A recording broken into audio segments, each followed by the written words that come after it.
Mm, well, I go first. All right. My name is Wendell Shello Jr. Former drum major at Texas Southern University Ocean and Soul Marching Band. I'm a music major, minor in jazz studies. This is my third year. I actually got 2 more years into my minor, and I'm a studio arranger. KK Side, follow me off of. All right, all right. Uh, what's him? Trey Varnado, the current band director at West Jeff High School in Harvard, Louisiana. Former director at Kenwood High School in the country. I went to Jackson State, played trombone. The SOP. What's him? Kappa Alpha Psi, all that. Ace Club, Fall 18. Yeah, all that. All right. How y'all doing? I'm Alex Basha from Houston, Texas.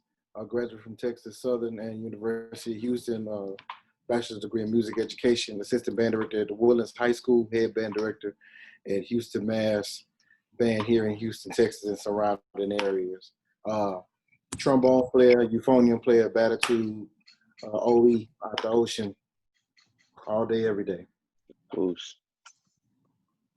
All right, we saying represent. All right, so man, let me start with the band director, man. So Trey, man, What's up, man? What made you want to be a band director, bro? It's the story, bro. I get this to all my kids. I gotta excuse my utensils because I'm cooking too. But man, I wanted to be a band director, bro, because when I was younger, I was the baby of 3 kids. My mom and dad was going through whatever they was going through, and I really wanted to commit suicide, bro. Like, I really felt like my family didn't love me. Nobody cared about me. Nobody would miss me if I wasn't here. So I used to do, like, stupid stuff, you know what I'm saying, to try to get attention. And my grandmother stopped me, and she said, pray. You know, God got a special calling in your life. And so I talked to her a few minutes, went home and prayed, bro. The next day, my mom was like, you got to go to band practice with your sister. My sister was a dancing doll at my old high school. You got to go to band practice with your sister. I'm like, man, I ain't never had to go to band practice. I want to go out there. Like, what I want to go there for? Son, I went there, and they was like, oh, my God. Changed my life on the spot. And I asked, could I be in the band? He was like, you too young. You too young. So that, like, lit a fire under me. Like, I really wanted to march. I really wanted to do this, do that. So every chance I got, I wanted to go to band practice.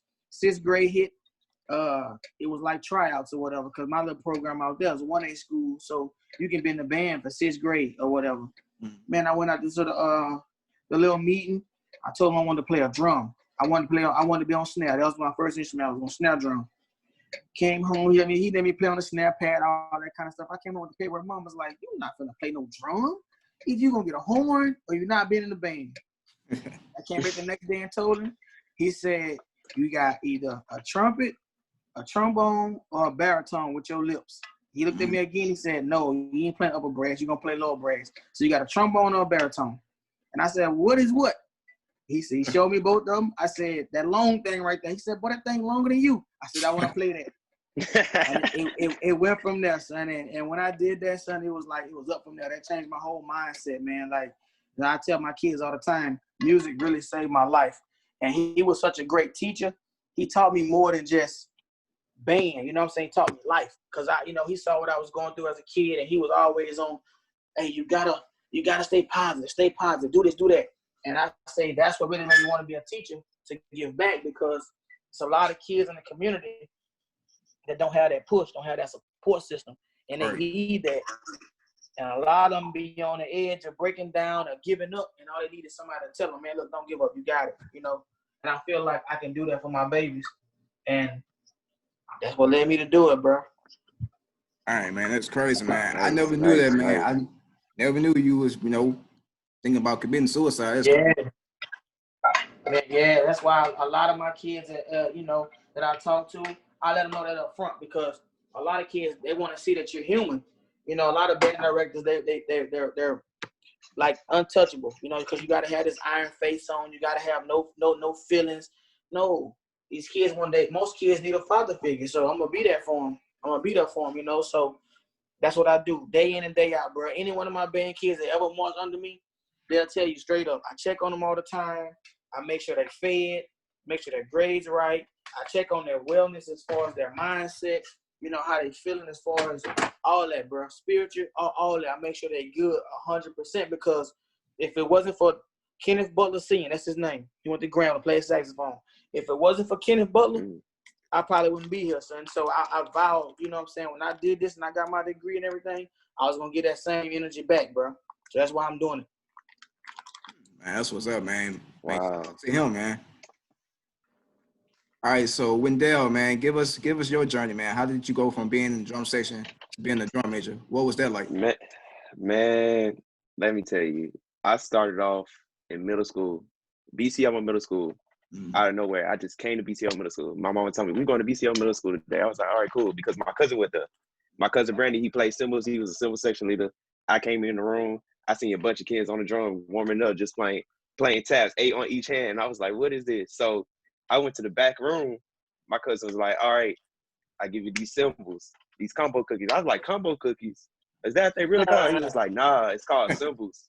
It's called cymbals. Combo. So ever since, I've been playing cymbals behind my cousin, right?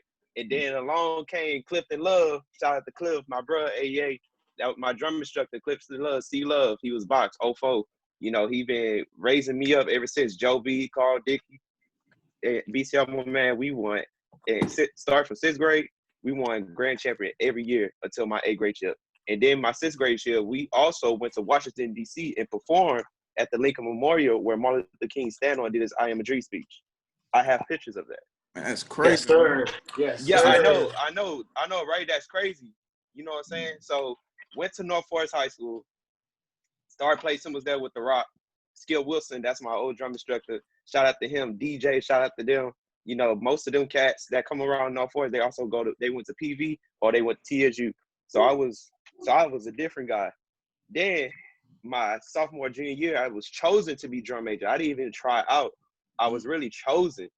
And I was like, why choose me? Because and then Mr. Kenneth Varnado was like, I see a leader in you. And I was like, okay, so I'm gonna do it. Then along came Jonas McClain Jr., PV drum major from 05, Delta Psi.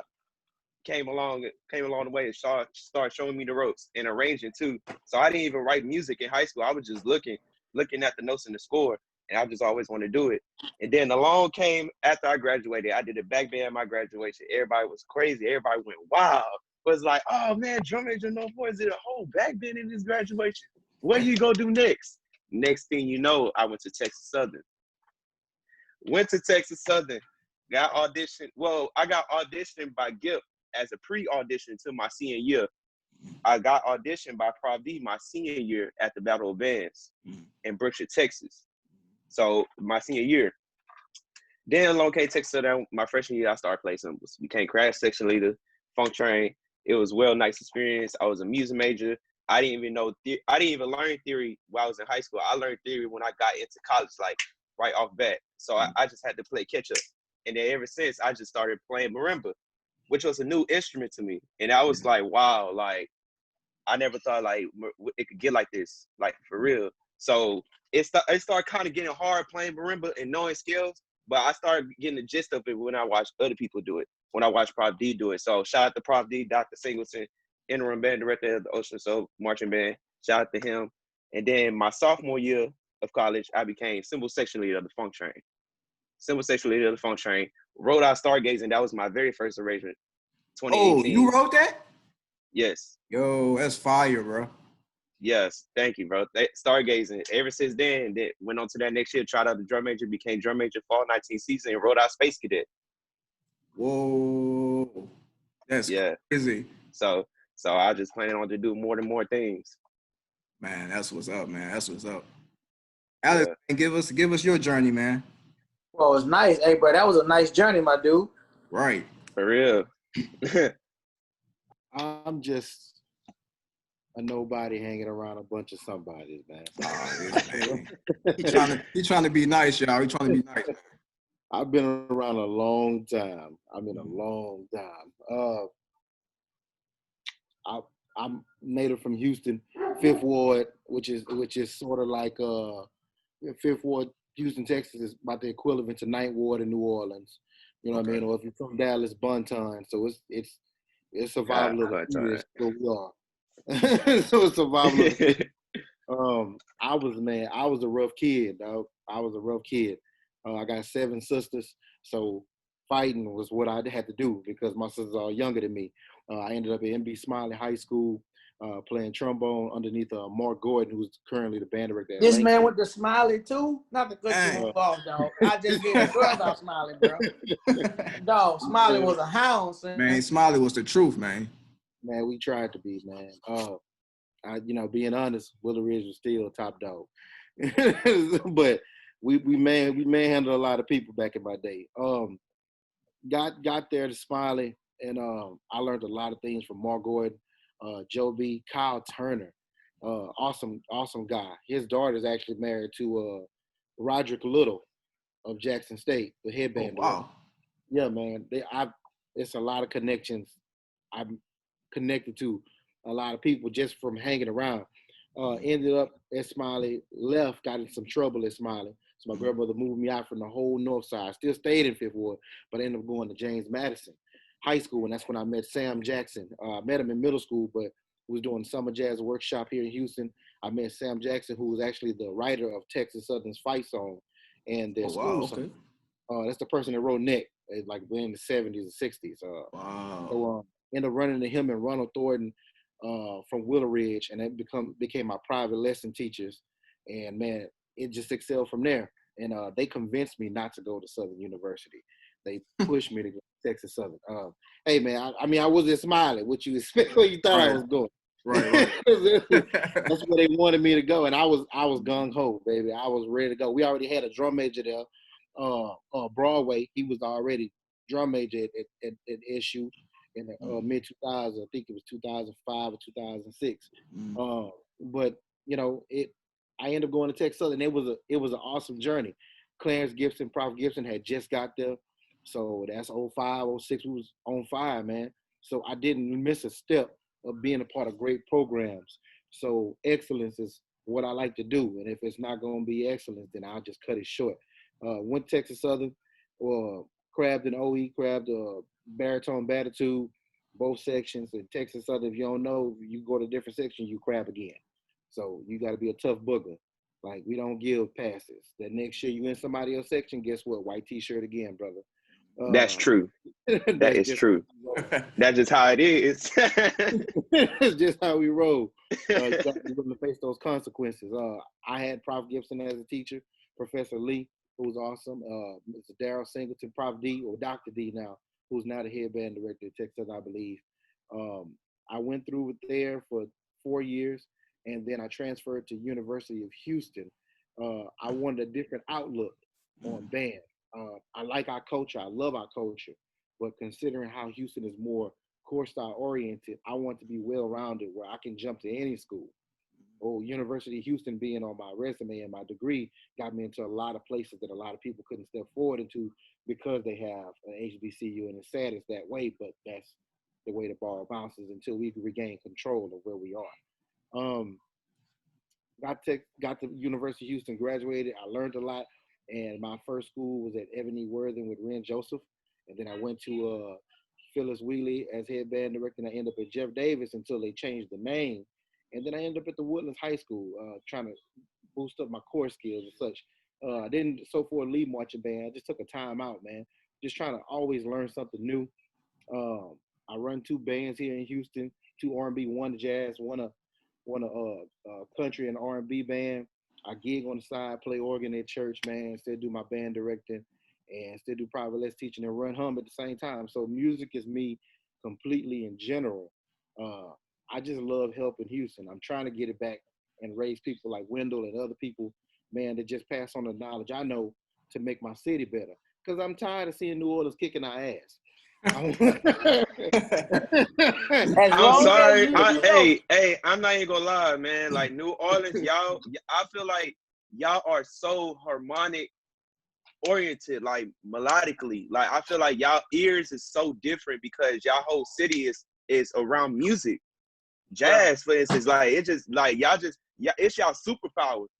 You know what I'm saying? And when y'all come together at a practice, y'all just go fed. Y'all probably could do a song on spot. Let me tell you, bro, how it goes. Now, I'm not even from New Orleans. Now, my dad was down here. I stayed when I was a kid, but I can't claim that because I didn't grow up down here. I grew up in the country. So I always idolized the mindset and the drive that New Orleans kids had. Now my little program when I was in high school, we used to come down and do parades, but it was nothing, no battling, no nothing. It's come in here, get that money, get out. So, you know, Okay. my little program is known for field shows. So if you check on Kenwood back in the day or whatever, it's field show. Right. So when I got to West Jeff, shout out to Barrel Coleman. When Barrel Coleman decided to leave Jeff, Barrel Coleman. When Barrel decided to leave Jeff, you know what I'm saying? He hit me up. He was like, Trey, and he played with me, bro, like 3-4 months. Man, come down here, man. I'm like, man, whatever. Because we always play bullshit. We talk. I'm sorry. We always play like a fool. Good. Go ahead. Yeah, we always play like a fool when I talk to him. But he was like, no, I'm serious. Like, really come down here and apply. Man, I came and I applied. I talked to 3 kids. They're in school now. I talked to Bara Issa. He marched for J-State on bass drum. I talked to, that was Lewis Cooper. He played trumpet for Southern right now. And it was Eric Powell Jr. That's my drum instructor right now. Them boys was in my interview, son. And the principal, they let them ask all the questions. Like I'm talking about how you interviewing me right now. It was 3 kids doing me that, son. No. Wow. Man, the first day I walked in the band room, you know, they was amped up. They was sizing me up because I came in with a bow tie on or whatever. Sized me up. So I told the drum major, just do your thing. Let me see how you run practice. You would never think them kids didn't have a band director in their band room, son. Like, they ran practice like nothing.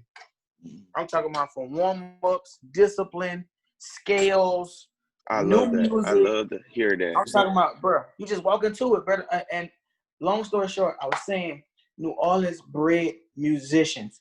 Like, the drive that kids have down here, bro, is unreal. They by the time they're 3 or 4, they can play a horn already. Right. You got somebody, a cousin, an uncle, or somebody that's got a horn and they playing on their horn all day, bro. They have some of the best tones, some of the best ears down here, bro. It's ridiculous. Like, I don't know if y'all saw my drum major. He's been on all these little music arranging things. Nathaniel. Right. Nathaniel Runga. Yeah. Shout Bro, out. that man, Justin 11, he's just a junior this year, bro. And I mean, he's writing music. And it's like, I'm looking at my music like, you know what? I ain't got to write no more. I'm going to let him do it because he writing his butt off. That's your feeder system. Yes. He's in there, though, son. Like, I'm talking about, like, I stay on him. I don't really give him no props. I know you probably watching me now. He's going to be mad about this. But I don't really give him no props. I stay hard on him because I want him to be better. Like, I want him to never get relaxed. Never let yourself like, oh, yeah, I'm this, I'm that. Don't never think that. Let your work speak for itself. So I hardly ever give him props. And I stay on him. I'm talking about I be nitpicking his music. And why you got the trombone chord and Birdie right here? You know they can't play that. Think about your trombone chord. Think about the trumpets. And I just stay on him. Never give him no props. He be like, bet. And his work show. He really worked.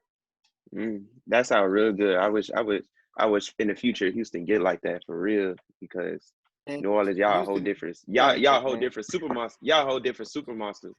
Man, since we speaking on Houston, man, and since y'all from Houston, man, what would y'all say has been, I guess, the downfall with Houston band scene? Like funding. I say funding and also communities, really, to be honest. Because in North Forest, when I was in high school, it was not a lot of kids that was in band. It was about like 12 or 17 people, but we made it work. We still produce sound. You know what I'm saying? We just produce what we can. That's all it's about.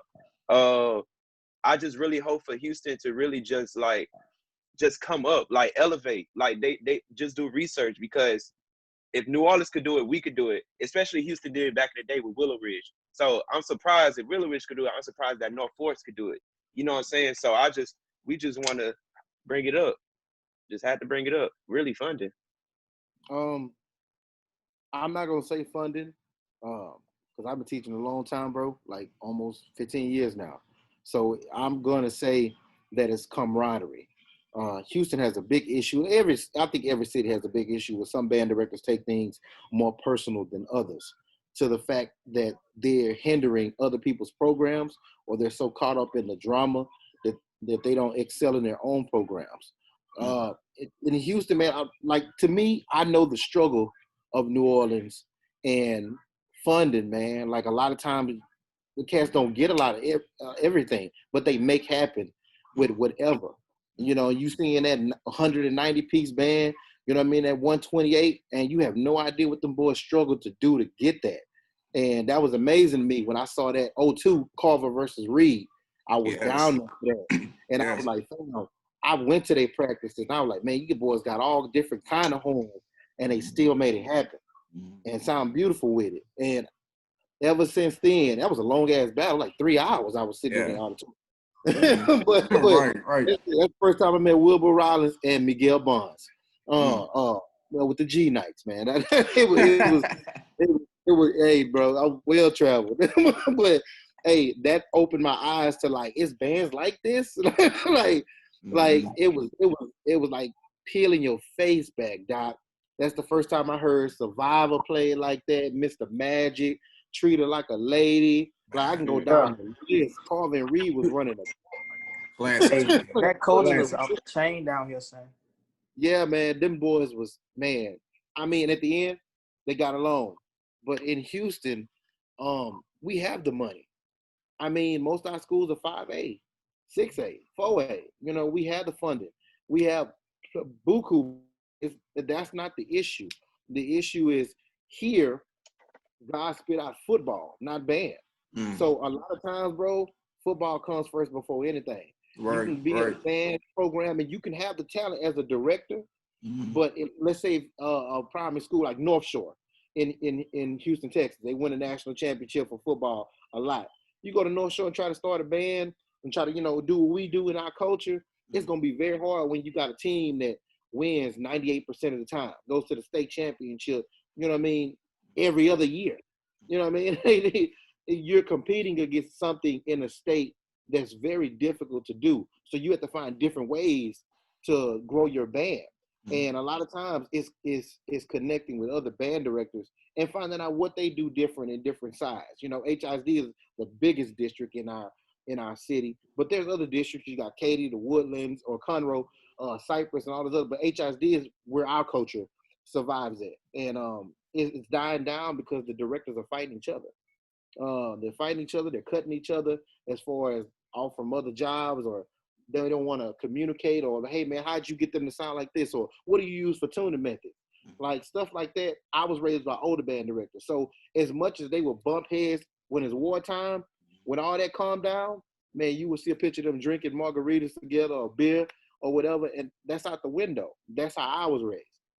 But it just seems to be that I'm not gonna say the newer generation, because there's some of my people like that too. It's just that nobody wants to help anybody, and I don't think it'll be a while, at least 10 years, before we get anywhere close, if I'm being honest, to New Orleans or even Dallas, because Dallas is doing great right now. Like I'm seeing that program Skyline.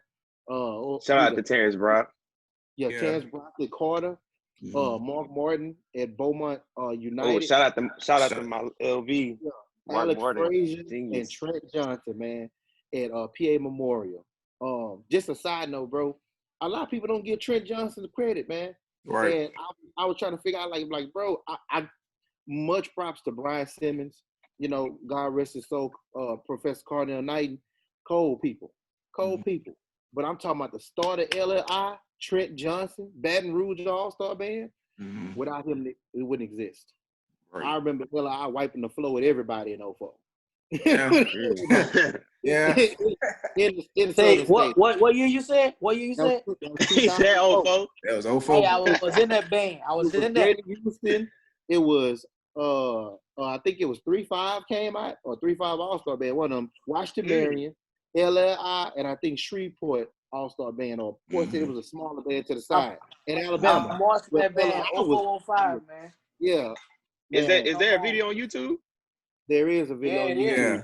It's on YouTube. All right, research.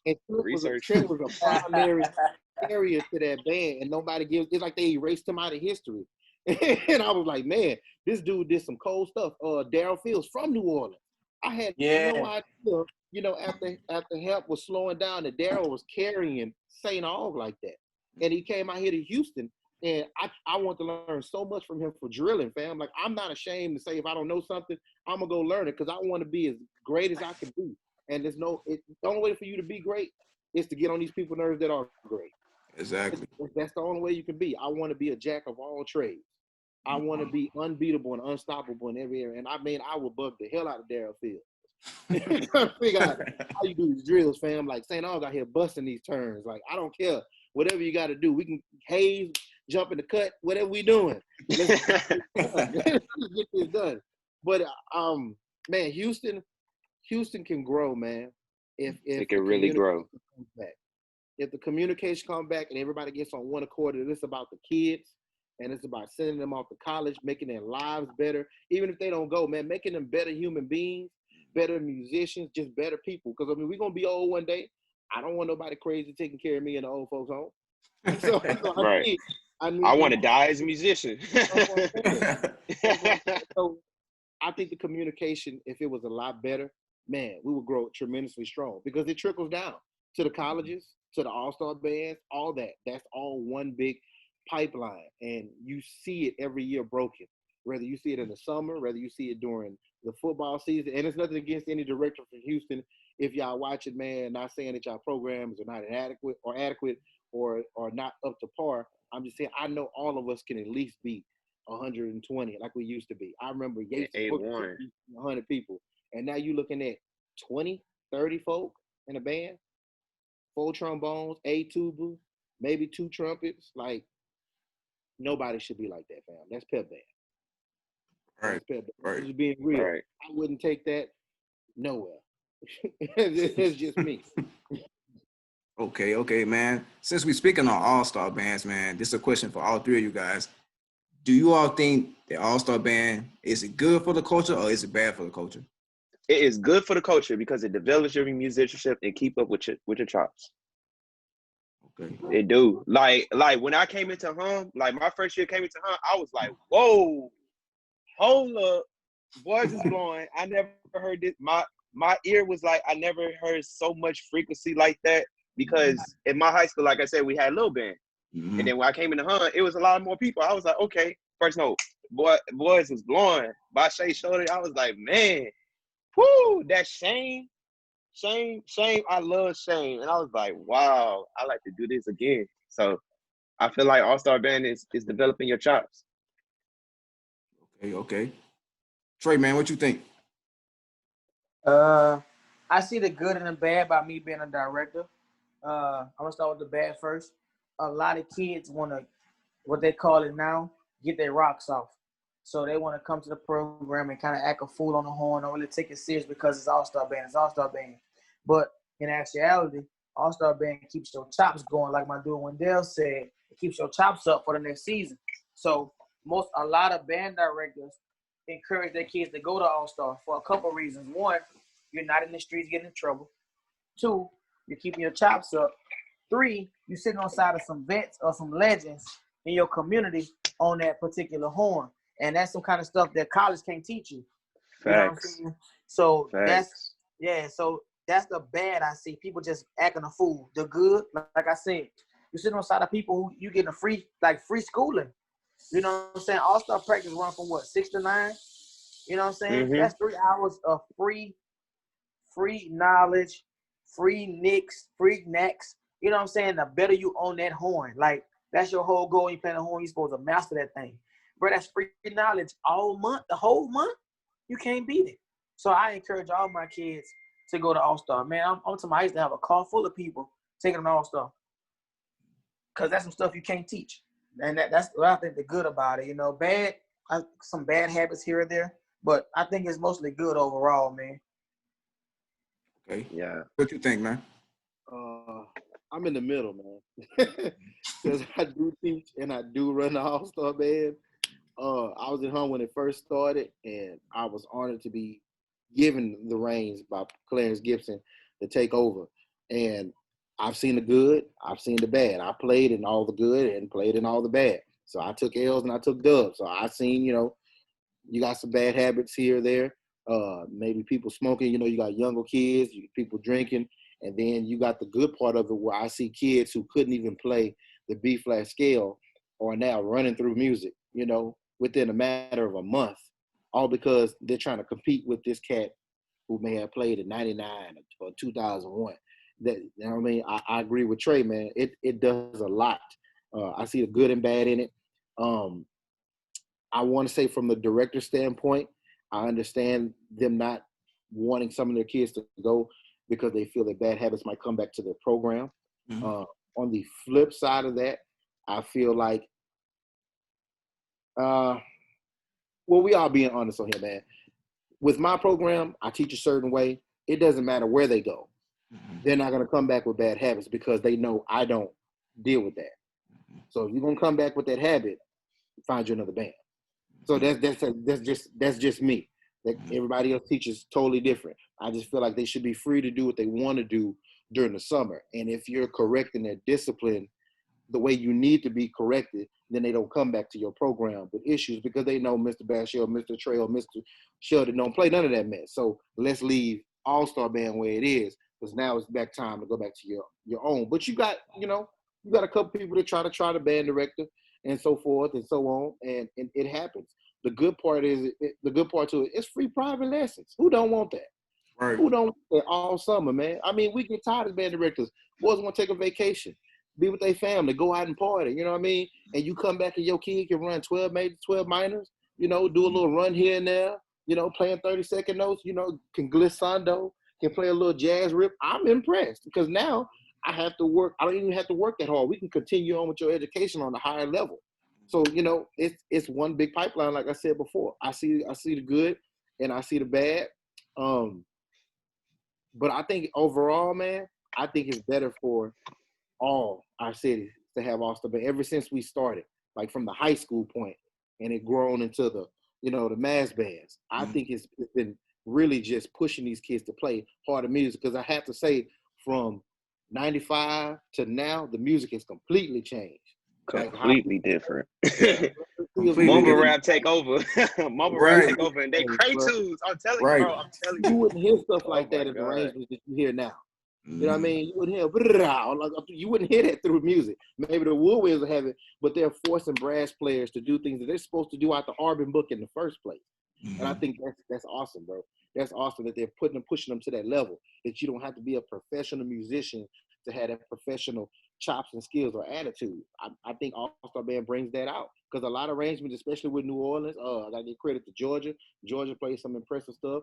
Kennedy over there at Memphis, they play some very impressive arrangements, man. Some stuff that high school kids will have problems playing. And I think that helps the band directors on their side, because I know some of these band directors want to write some outlandish and crazy stuff. Well, there you go. We're doing the dirty work for you. We're pushing them to be better. Yeah. What do you want? Yeah. There you go. Okay. So, Wendell, man, since you're a cymbal player, quick question, man. Who is your top 5 best cymbal sections? You say top 5 best cymbal sections? Yeah. All right. All right. None biased. None biased. All right. Number 5. I give it to Talladega. For one, because rap tunes, they sound clean. They come up with some choppy stuff. Visuals clean. All that. When it comes with playing through the band, they play through the band. Number 4, Southern. Southern is a good cymbal section too. They decent, they chill, they in the pocket, they show little moves here and there, and they also, when it's time to battle, they go for the kill. Let's see, number 3, Grambling. They just got endorsed into Sabian, so that brings a new sound to their section. I seen that this previous year. Shout out to India. She plays cymbals at North Forest, and she had Grambling playing cymbals now. So I give Grambling number 3. Number 2.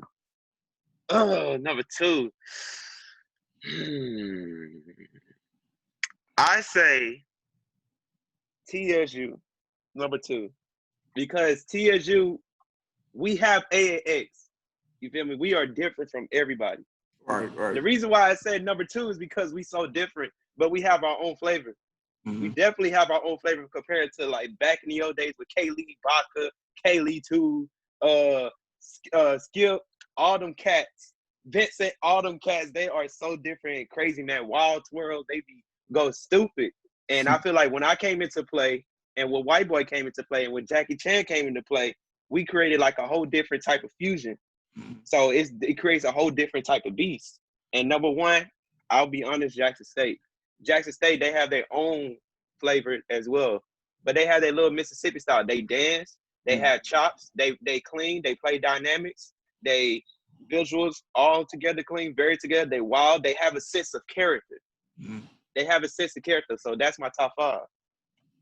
Okay. Trey, man, since you played trombone, who's your top 5 trombone sections? Say, bro, you should ask me another question than that, bro. Y'all boys ever seen Making the Band before? Who's the high rapper? Dylan. Oh, man, this dude. So you put me on the spot with that one, bro, because they just was talking about TOP, man, Southern Trombone Section, and our group today, bro. Shouts out to them boys on that on that video cover for 2 Chainz and Lil Wayne, man. Shout out to the trombone section for that. I'm gonna say my top 5, son. In no specific order: D. Jackson State, Alabama State. I'm gonna say Alcorn, Texas Southern, Graham. Them 5. Okay. Honesty. Very okay, honest. Alex, man. See, in my era, I ain't gonna lie. People might get mad, but I'm a realist. I'm gonna tell you real. You know what I'm saying? I marched the SOP. I'm J State to the bone. But when I was marching in the band from 05 to 08, Alabama State trombone, that's who gave us our competition. Alabama State. Now, Texas Southern, they busted us up in 05. I ain't lying. I swear to Lord. Oh. They busted us up. I ain't lying. They busted us up. Like, we saw red when we saw y'all boys. And, you know, it's a big rival with Southern and Alcorn or whatever. But 2005, son, we took a lot of L's, bro. And one of them L's was to Texas Southern. I ain't gonna lie. But the people that, you know, J-State diehards, y'all know I'm a realist. I don't care. You can get mad. Tell your mama. I don't care. But in 05, everybody bust us up. Band-wise, trombone-wise, we was clean. But band-wise, they bust us up. My top 5, though, J-State, Southern, Alabama State, Alcorn. My 5th one was Texas Southern. Yeah, no specific order, though. Okay. Alex, man, you played baritone, right? Oh, trombone and baritone. Trombone and baritone. Okay, so who would you say are your top 5 B-tone sections? Here we go. Okay. Take your time. Man. Take your time, man. I thought to make all my crab brothers and ocean people mad at me, man. Stuff changes, okay? Stuff happens. It's the swag. It's any given Saturday and Friday you could be taken out. So, I mean, I could like one section 1 week and another week, and then they get smashed on the next week. It's just what happens. It depends on who playing each other. Like, I got to be honest, man. Every time we, as Texas Southern, we play Southern, it's like the Negroes got a problem with us. Like the aggression across the field is real. I don't hear from no other band. They play J-State and they chilling. They get the TSU and act like, you know what I mean, we slept with their mama or something. Like, I'm trying to figure out what's the problem. Like, I'm serious. You think I'm lying? Check out TSU 2011. I was like, these dudes upset about something. It sounds personal. Like, it sounds real personal. You can feel the aggression, man. I was like, these dudes hounding. But if I had to pick a section, and if we talking about just blowing, and we talking about the sheer power, then I'm gonna go with SU, okay, first, and then I'm gonna go with Texas Southern. All right, that's not trying to be biased. I'm being real, but euphoniums and baritones, that's 2 totally different things. The people have to learn. Totally different. So if I'm gonna be realistic about it, and we're gonna say who's been holding it down and who's been sticking to their roots and who's actually been playing worth a damn, I have to give it to J-State. I'm sorry. And people gonna look at me crazy. Did that man just say Jackson State? He just said that? I did. That still play on baritones, not euphoniums, but baritones. Baritones, and that's why. That's why I play baritone, and you can still hear these boys cutting through the band. Everybody else is on these 2-time huge euphoniums, and on a euphonium, for all you euphonium people who don't know anything about euphonium, the upper register is easy as hell on euphonium. CD. Basically, if we're talking about CD, E, F, easy, squeal it out. But on a baritone, try doing that on a king. Try hitting a super E and an F on a king and think a whole section gonna do it. Hell no, it's not happening. But J-State make that shit look easy. Like I don't know how many people. What's that song Wendell they played against Talladega when he smashed on him and walked off in the parade this past season? Was it Kill Shot? Kill Shot. Yeah, Kill Shot. It was Kill Shot. I mean, the baritone was ringing in the corner, ringing. I mean, like against euphoniums, fam, you technically should lose that fight. Right. But they hanging in there. And a lot of people, I feel like, overlook them simply because they're not following the trend. But I have to give credit where credit is due. J-State stuck to their roots, and they're making everybody pay for it. That sounds aggressive. That sounds really aggressive. That's what it is. I mean, they are. They making people suffer for that. I like Southern Euphoniums. Them boys play so together. I like their tone. I like their style that they have. At Southern, I definitely love Texas Southerns, you know what I mean? But it's a couple of things I have to put in factor why I put them below J-State. Like with Southern, that's the machine. They have a system. Everybody knows they have a system. We may not know what the system is because none of us play in Southern Band, but their system works for them, okay? And when those euphoniums came, I felt like it was overcrowding a lot of things in their music. You know what I mean? It was just really overplaying. They trumpets are very strong, but Southern trumpets just don't sound like Southern trumpets used to be. They used to be really transparent and over the band. They're not anymore. Same thing with TSU. If I'm being realistic about my school, the baritones run the band. Yeah. Anytime they feel like they want to crank up and no band is just Texas Southern featuring the baritone, they will. They will. And I mean, they some hounds on the horn. A lot of them boys just hounds. In person, I've heard them. I'm like, these some dirty dogs. And they doing what they got to do. Some of them from New Orleans. so I mean, it's fam. So, but I got to go with J-State. J-State know how to hold them and fold them. And every time they play with they band, they hold it. It's even. It's balanced. I can't argue with that. As I get older, bro, clarity is more important to me than overplaying or overblowing. Right. So I'm not even. But before you go on, I'm not even gonna stunt, son. Anybody that know me, that know about how I talk about band and brag on band, and I ain't just saying that because he was talking about Jackson or whatever. But I always said Texas Southern has the most ridiculous UFO players. Yes. Like I would take. Yeah, I feel like at times that we on man. cocaine. Over anybody. We on cocaine, bro. I take them UFOs on another anybody. planet, man. Like them boys is off the chain.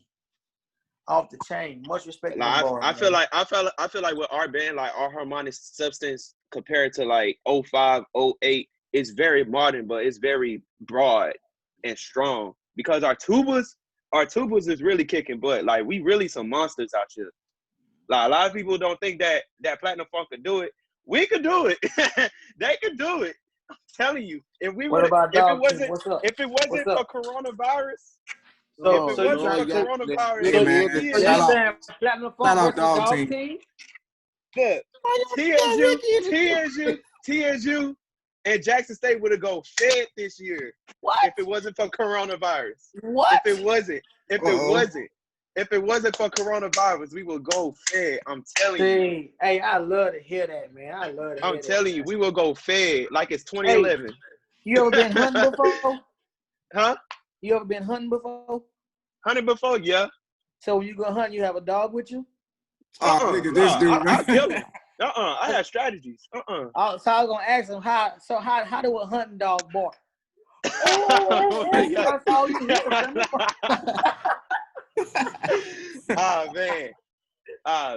Man, shout out to Ricky, man. This is my co-host. Ricky, what's up, man?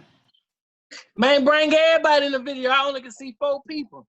What's up, boy? You can't see everybody, Ricky. Shit. That look like the drum major from TSU, huh? Yeah. Yes, it is. Yeah. Yes, it is. Ricky, man, you got some questions, bro? No, I ain't got no question. I'm trying to see what's going on. I hear some we Jackson State crash talk. And some Texas Southern crash talk. Hold up. Watch your mouth.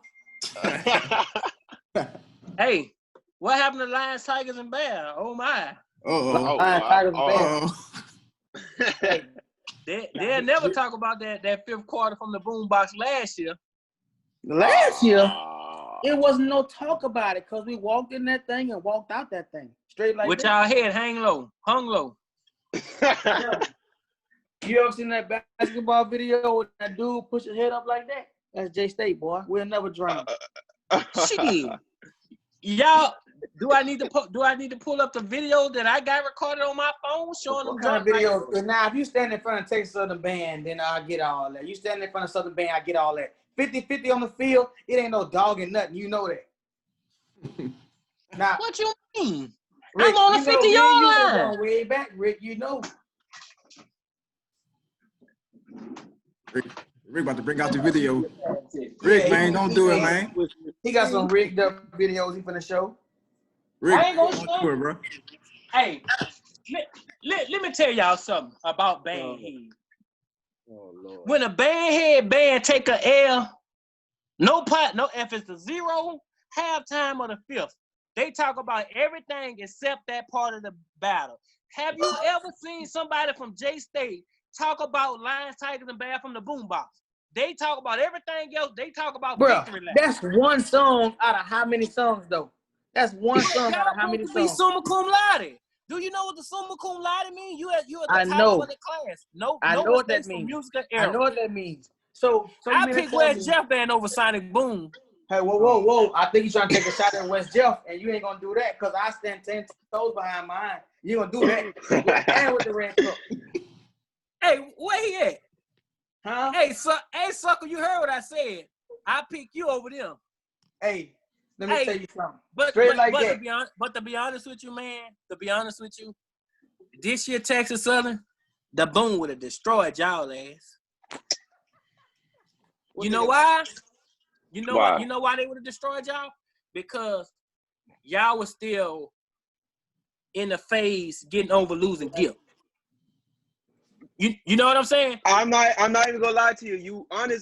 You very honest about that, because how I think about band in a modern way, I think of it like it's a Marvel Cinematic Universe. Like we in a whole universe, in a timeline. And wherever we lose that big character that died or that just get killed off, yeah, I understand that. Watch this. 3 examples. When Southern lost Nate, the band still was here, but it kind of declined. They was still Southern, but they was like, man, fuck. When Jackson went to Queen City and got in trouble for shoplifting, and they lost all the people and lost their band, what they did, man. So when y'all lost Gift, it was like, cause now the band y'all had at the National Battle Band, when Gift, that band would have caused trouble in the swag. But by losing Gift, the momentum the boom ain't still nothing, boy. They gave us that stuff. What they gave y'all, a free ticket home? Y'all had to call us again about the car. Hey, we have vouchers. Well, we have vouchers for them pillars, boy. What about the spreadsheet that y'all got for COVID in y'all gums now? That's what they got us for. We had two twin sheets, and we had a big pillar and one of the other pillows, son. All that other stuff was already taken care of, son. That's what people don't understand. And if you get the misunderstanding, like J State Steel, them people gave us all that. 2 twin size sheets. We had 2 girls that was on the spirit squad. They ain't bring no covers, so they need something to go home with. So we get twin size sheets. They were gonna listen, bro. Is this the story, or I'm just laughing just because of what he said? Hey, you got to realize, man, that boy full of shit. He a boom to. And listen. I'm not a biased band head. I'm not. Like, ain't gonna lie. My favorite Texas Southern song the last 3 years, "Move Your Body." Woo! Basha, shout out to Basha for that, boy, because that boy a monster. And you gotta talk to the creator of that. You gotta talk to him, because that boy. Ask him, Alex. When I heard that, didn't I come up to you at where I saw you at when I came up to you, and what did I came up to you and say? Let me buy that arrangement right now. And what you told me, I can't sell it to you because I don't want nobody to blow it at us. Didn't you tell me that? Oh, dang, Basha. It's okay. He's protecting his copyright issues. It's okay. It's okay. Hey, listen. It ain't got nothing to do with copyright. Anybody can have anything I have for free. I don't charge nothing for nobody. Man, no. Hey, that song there. Yeah, I ain't gonna lie to you. That song was a beast, especially the Summer If part. I was the assistant band director at Texas Southern, that would be in my repertoire year in, year out. Because it's a Texas Southern banger. It is. It's gonna be like J State. They're gonna play victory lap the next 5/5 quarter. All right. I told them boys I was cooking something on and off the camera. Let me tell you something, Rick. It's a saying that say, if it ain't broke, don't fix it. So we're going to play victory lap every year unless somebody touch it. You know what I'm saying? And ain't nobody touched it yet. No arrangement, no power, no aggression touched that yet. So until then, bro. we're going to play it every year. Boy, that was a fucking fanfare y'all played. It don't matter who played a better one. It don't matter who played a better one this year. Texas who played a better Southern? fanfare? TSU. What song? What song? Victory lap that Deontay Kennedy wrote? Hell no. Boy, you fucking crazy. Hey, I'm gonna go Alcorn, bro. I like Alcorn version. And to tell you and the truth, you gonna say talking about Alcorn? What the heck? Look, I like Alcorn. Let's go back to 2018 Alcorn when they got smashed by TSU with that sativa. I ain't wrote that. My LB did. He wrote that. But Alcorn 2018 was a fed 0 quarter to the field. Hey. No. What? Now I ain't gonna say that. Was that the year Miles went up there? No, that was 17.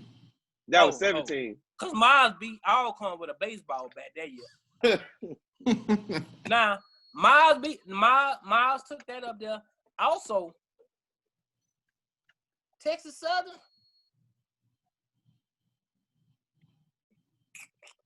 They last best year to me was. This man, yeah. I got to think on that one. Well, I ain't gonna lie to you. I'll say our last best year was 18. I'm doing something coming. Off for real. I say our last best year was 2018 and 2017. Off for real. Y'all, but the band that y'all brought to Southern, the band that y'all brought to the Battle of the Bands, for their size, they was punching. Yeah, we was punching that then. We was punching. And the thing with Texas Southern that's hurting y'all right now, y'all following in J-State footsteps. Picking one section. Y'all rather be baritone heavy than trumpet heavy. Because Jackson just want to be tuba heavy. Jackson got Bruno Mars and the hooligans jumping off with the dog team. Oh, wang, wang, wang. But you don't hear no, you hear, the tuba playing baritone part. They play them chords. You know, I know what it is. You know, what high school you went to? I went to North Forest High School, known as MB Smiley. I was the last drum major at North Forest High School. Man, y'all ain't been good since Garden left. Yeah. God damn. And I've been. Don't you ever say that? Hey. I mean, but it's factual though because it's history around that. Already. Hold up. Shit, I'm doing. All right, go ahead, Wendell. My bad. I said it's actually true because it's history around in that. It's history involved in that. I live by North Forest. I'm down the street. I'll be walking down there and back. School in, school out. Band practice out. Okay, I'm walking home. Like that's just history. What he just said was history, and that's something we need to get back to in Houston. I ain't gonna lie, but you know what the problem is, y'all, with the high school level. People rather go to other programs than they home alumni and help. Like they rather go down to Worthy, help them build a band, and not your high school. You know what I'm saying? People rather go give at other high school than they own. And I respect Trey. Trey got his degree and went where he was home from. You know. Mm-hmm. Well, yeah, Trey. I'm not gonna say. You know, most people with the smiley comment. rather not help home. They rather go off. Rick, man, Get off that Sprint connection, man. Hey, that boy ain't told nobody, but he got a prepaid phone. His data gone. Connection, man. No PCS, dog. So, Wendell, man, what would you say was your best year marching for TSU? Woo! My best year marching for TSU. I ain't gonna lie to you. But my best year marching at TSU was before I left the Symbols, man. 2018. That was really like my prime because I just went fed. Like I went fed to where I called myself Super Saiyan Windex. My crab name was Windex, and I was like, I'm gonna go Super Saiyan this year. So I did it. Like my favorite battle across the stands was at PV. Man, I took my civil section, went on their field. We went fed on their field. They went fed, and they just did sloppy, and we just took over. And then that's when I passed out my first arrangement, Stargazer. At ASU, I felt relief. I was like, wow, it blew. You know what I'm saying? Like that's I feel like that's one of my best years was 2018. Okay. Alex, man, what about you? What was your best band year? All of them. Straight up. 08, all of them, man. I don't regret none of them years. Like, I enjoyed it. I will say, man, Gip was acting a fool all the way through all them 4 years we had. He was a dog, fam. It's a lot of stuff I would love to tell y'all, but you know how it go in bad. Some stuff got to stay where it is for legal purposes. But man, he worked us to death. He taught us the true meaning, and what it means, to be a musician. Like I remember 12:30, 1 o'clock at night, the whole trombone section, baritone section lined up in the practice room with him running practice. Everybody going across the section. You know what I'm saying? That's what he telling us. Ain't nobody dropping, or you can get out. Like, Gip was a monster, fam. That 04 through 08 year, he was not letting up on you for nothing. You got class, go to class and bring your ass back to band practice. He would go looking for you. He would get in his car and drive around Texas Southern and find your ass and drag you back. Be hanging out somewhere you're not supposed to and watch Gip roll up on you with that megaphone out the side of the car. He was dead serious, man. He was about business. He was about business. Gip was always with that megaphone. He used to run that music in the band room, and Gip like, that was cool. That was great. That was great. That was the middle school band. 2 more times. And he'd be like this. And I told your ass to go to class and come back, but you didn't come back. I told your ass to come back, so I got stuff for your ass. And he'd be tuned at the tune. Gip was a monster. I enjoyed those years, man. From applied classes to everything. I enjoyed every bit. I enjoyed every squabble, every fight we had with every other band, every battle. Gip made it worthwhile. I will say that. I have to give credit where credit is due. Clarence Gibson put the Ocean on a different level. Yeah, he definitely did that, man. Like I say, I'll crack jokes when I got on here early, but man, I hated to see Gip go out the way he did because he was doing some things for the Ocean that was a positive way. And just like with Nate at Southern, he was doing some great things, just like the staff O'Neal Sanford at the Boom was doing some great things. But like I always try to express to any kid that I have when I was at Washington Marion them 3 years, or any kid that I've met through the band world in high school that might see me somewhere and say, "Oh, that's Uncle Ricky. He gonna talk shit about band." Like I always tell him, no matter what college you go through or whatever school you march at, when that band director loses his job, have faith in the band director, but I always have pride in that program to try to make it work.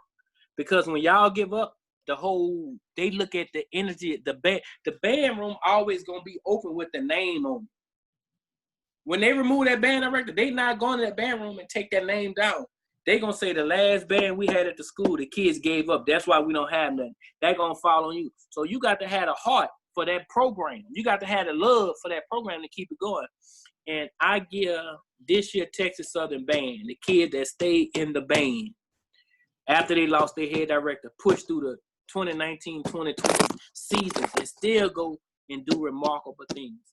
Like, I enjoyed watching y'all this year. Y'all had a nice run this year after losing Clarence, which was the director for over 15 years at the Ocean, and he got the ham and that happened. So, man, only thing I can tell to the Ocean, keep pushing. Keep being the Ocean. Never lose your identity for nobody. Stay who you are. And you still a drum major, Wendell?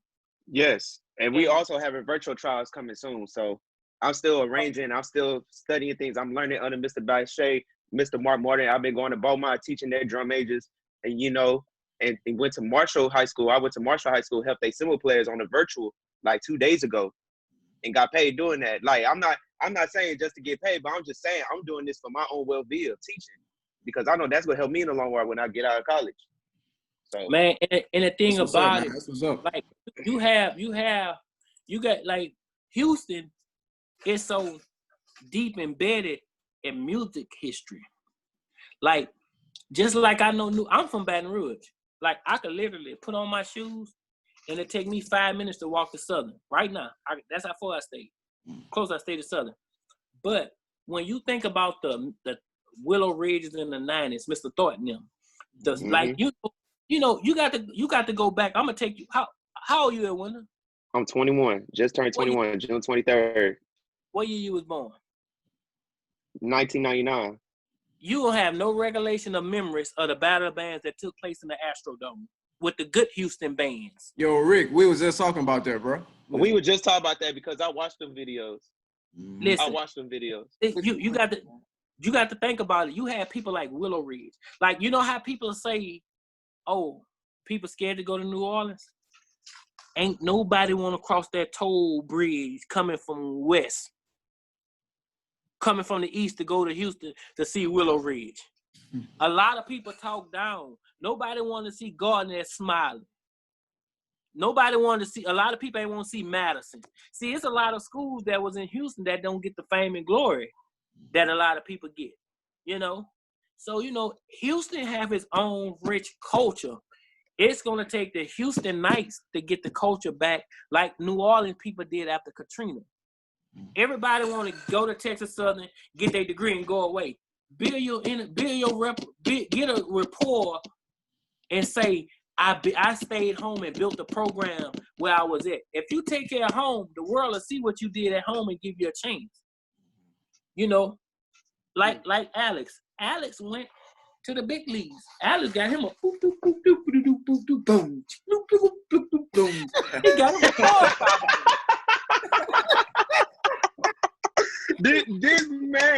This man sang the whole trio before the pickup into the beginning. Like this man did the whole thing. But what I'm saying is like he always would get the recognition in the band world because when people gave up on him, he stepped up.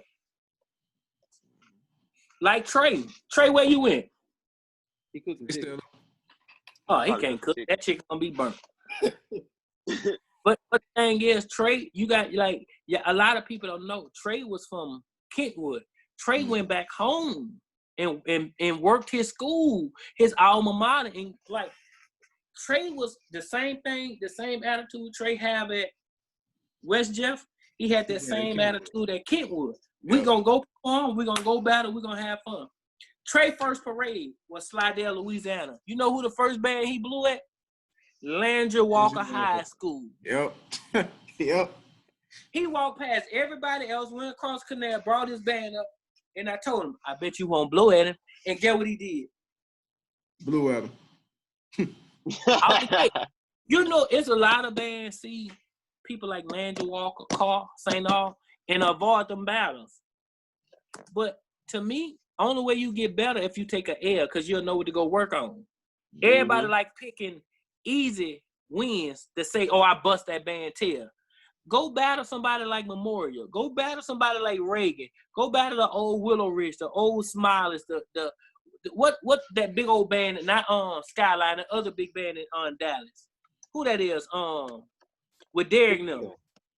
Go battle people like that. Go take. Say, bro. A lot Memorial of people. High School, son. Them boys can drill. Yes, indeed. Memorial. Yes, drilling, indeed. balance out on the field. Oh my God, bro. Trey, you talking about on the field? I'm talking about overall. You remember? Now, when I was at Kenwood, I sit across from them boys every battle of bands in Baton Rouge. I was in all them battle bands out there in Kenwood. Son, when I say Memorial is like that, I would want to see. I pay money to see Memorial and Skyline head to head. You know what I pay to see? I'll pay to see Memorial. I'll pay to see Memorial at a parade lineup against a lot of New Orleans schools. Oh yeah. Let's get it. 2021 West Jeff versus the world. What's up? Ooh. All right. We see that. We meant that. Trey, said that. How many people you got in the band right now? Like overall, you gonna be in a small, medium, or large category? I'll be in medium. I got about 60 right now. You on my target. I'm back in the game. You on my hit list. Don't say nothing wrong. All you gotta do is all you gotta do is hit them 9 numbers and hit send. It's over with. It's over with after that. What I got to hit? Them 9 numbers. What 9 number? 225. I ain't got to hit nothing. Yeah. I'm telling you on D Bandhead. You get out of line tonight, you're on my shit list. If I get out of line, you know what? Let me tell you something. I ain't really big on talking Alex, I not a rubber. J-State ain't never had no trombones. Only thing J-State got is the tuba section. That's it. And drummers. And drummers. Bro. The drum section ain't been good since Chicken Drum Line left off Snell. Hey, dog. He want to get kicked out of me. That's all he want, bro. It's been a long day on Zoom all day at work, bro. I'm about to eat. I'm not about to play with you, so I'm not about to play with that boy. Trey, man, fight back, Trey, bro. Fight back. Say, D, I already know, bro. Let me tell you something. He's talking about his bald head ass one talking about watch the Marion. That was good for 1 year. But good for 1 year. Then them boys be cheating. Them boys, they ain't been good since Jackson left them boys. That was what, 82, 83? Them boys been trash since that. Since who left? Since who left Washington Marion? Jackson. What Jackson? There was a nigga named Randy Jackson in y'all band when he left. Nah, that's a lie. So y'all never had no Randy Jackson in y'all band? I don't know no fucking Randy Jackson. He playing to come to America joke, knowing they can't. Notice Jackson played a remix of a classic song as a rap tune. That's why they played David Banner, because they couldn't play Coming to America in JJ's. Bro, let me tell you something. Bro. We would play that as a warm up. That shit was trash. You know that Coming to America could have been better. You know what I'm saying? That was a downplay for Jackson to play Coming to America. That's all I'm saying. We play technical music. Well, I ain't gonna bring no bands into this. You know what I'm saying? Because you want to throw shots at J-State, but you know it's called D for a reason. You know they say D in the Bible, the most, all high. Down or down, that type of thing.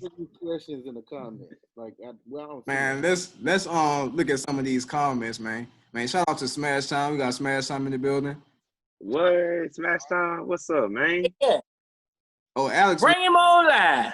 Terrence got a question for you, Alex. He said, "What do you think Wendell needs to work on to be a great director and to represent the ocean?" Oh, okay. Okay. Man, as properly would tell me and every other ocean person, finish the job. Graduate, get your certification, because Texas don't play about certification. They will give you a job, but without that certification, you will only be at that band program a year or two, or maybe luckily. Work on your theory, Doc. Learn as many instruments as you can, because as you know, Texas doesn't believe in giving you assistant band directors. So you're going to be by yourself. So you need to work on as many instruments as you can, master as many things as you can, and so you can teach the kids properly. I would recommend you start at a middle school, because middle school is the key. Whatever you teach them jokers, it sticks. So you learn what and what not to do, because I'm just going to be real. It's not really a college that teaches you how to be a teacher.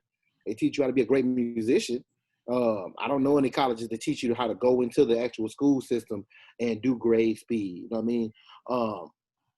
Go to these meetings. You know what I mean? Do all the things that you need to do. It doesn't teach you that. It doesn't teach you how to teach a kid how to play a B flat, how to fix his armature. They don't teach you that in college. They teach you how to be a better musician, and you leave out and you figure out how to be a better teacher. I mean, show me a school other than Vandercook when you're trying to get a master's that teaches you on the undergrad level how to be a better teacher. I figured that's what he needs to do. He needs to focus on education first, because I say this to a lot of young people. chill out with the arranging stuff, bro. That's not a job. That's not a job.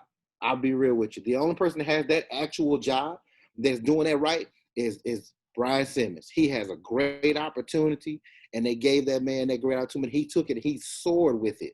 But if you're talking about other universities, they're not going to hire you to just be the arranger. You know what I mean? I'm not saying you can't do what Brian doing. I'm just saying that was an opportunity that was given to him, and he took it and ran with it. But in a high school, you're not going to be the arranger. You're going to be the assistant band director. That's your baby. You have all those different hats you have to wear.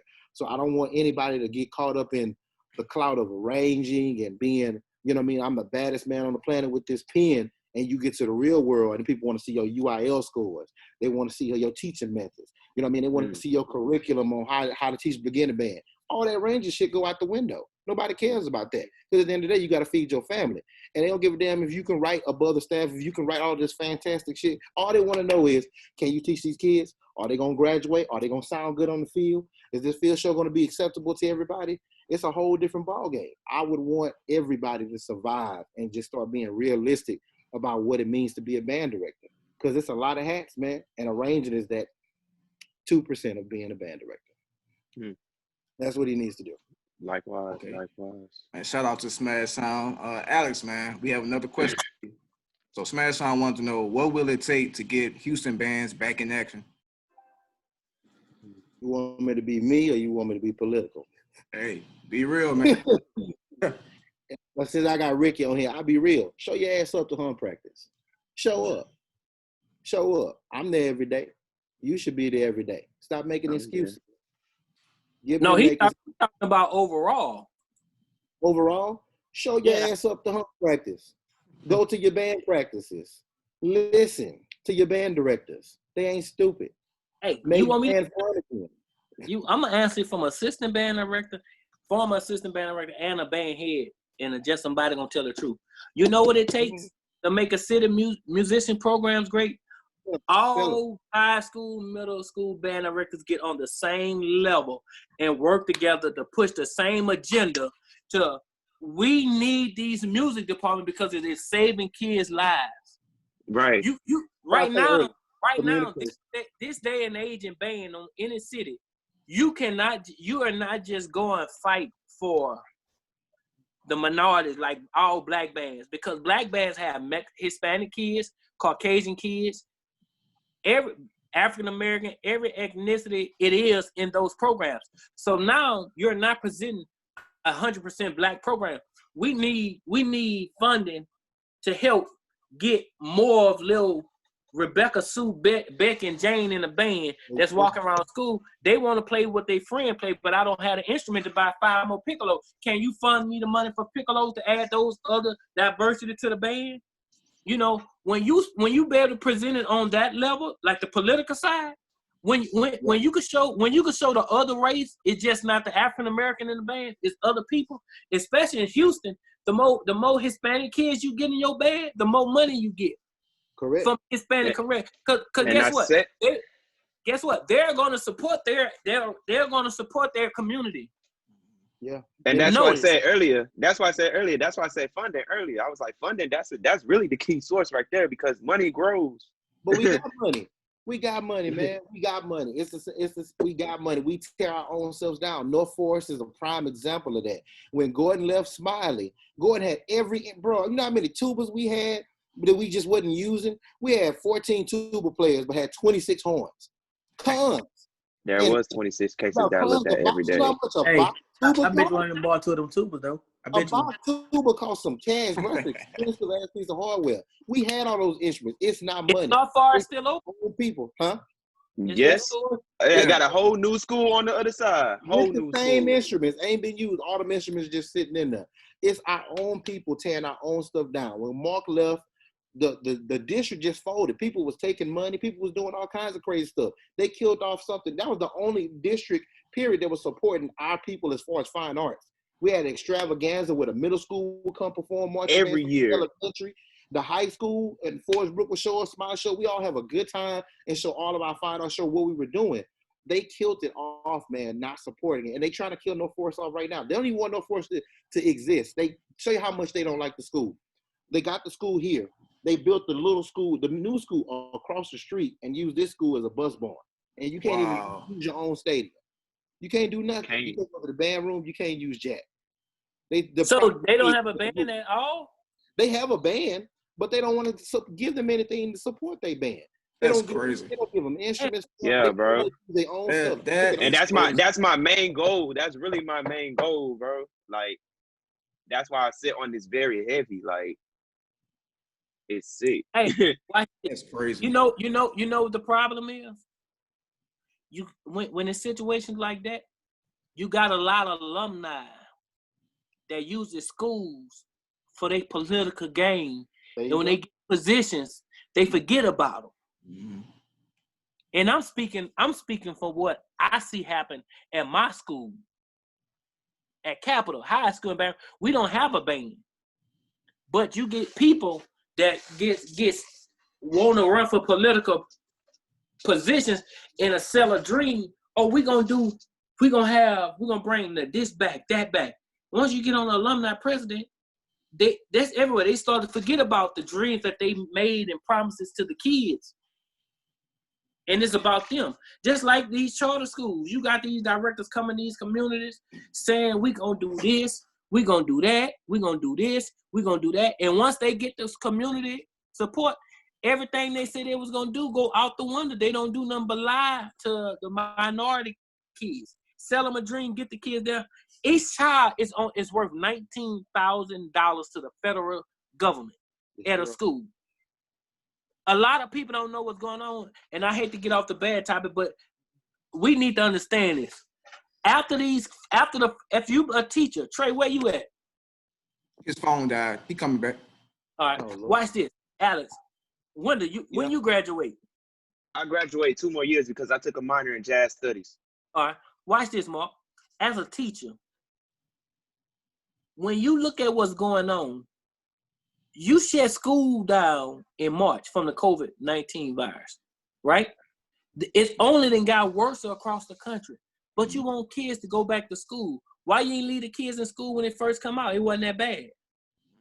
Right now, the school districts are only worried about having those kids enrolled in certain schools to keep getting that Title IV funding, which is $19,000 per kid. And now watch what happens. The outer city schools, the big name schools, got 3,000 kids on roster. After these first 2 weeks go by, and then they send the enrollment numbers in for their population at their school, all the black kids gonna have to go back to their prospective neighborhood schools. And guess where the money stays? The money stays at the big schools, while you become another statistic at the inner city school that's searching for money for band. So if I got, just think about it. If you got 100 kids in your band roll, and each kid worth $19,000, they give you $3,000 per kid. That's $30,000 that could fund a marching band program a music department a year. That's what they do. But what they do. That's if they get the money. They leave that's what I'm saying. They leave the money on the other side of town. Look, if you know I'm not lying, get on Cullen Boulevard and drive to Pearland. And what's that school down there? Doblin High School? It's Dobie. Dowler? It's Dobie. Oh, Dobie? Yeah, man, Dobie. Y'all ever saw that school? I have. Man, that school look like a college campus. Wendell, get in your car and go straight down Cullen and drive to Pearland. It's gonna take you. It's gonna take you. C King like that too. C King's like that too. C King like that. North Shore like that. Atascocita High School is like that. Like it's a lot of high schools that's like that around my area. Doblin has a tractor trailer for their instruments. Dang. You too. You got 2 of them. Most college bands don't have that, huh? Man, them dude got about a 240-piece high school band. Mm-hmm. Fairland too. And the crazy part about it, like, this is music facts. But you pass from Texas Southern, you pass by man, what is the name of that? You pass by what that is over there in Sunnyside, Worthy. Yeah. You pass by Worthy. Mm-hmm. Like if I'm coming from the north side, you pass by Worthy, Westbury, Stephen F. Austin, Jack Yates. And the thing is, it shouldn't be nowhere in the world Jack Yates should be in the position it in as a band program, because it is in the middle of two predominant programs. You got Texas Southern, which right across the street, and when you pass up Yates, it pass by what that is, Navis Seafood, right down on what that is, Scott. You cross straight over to the University of Houston within 5 minutes of Yates. That school shouldn't be struggling at all.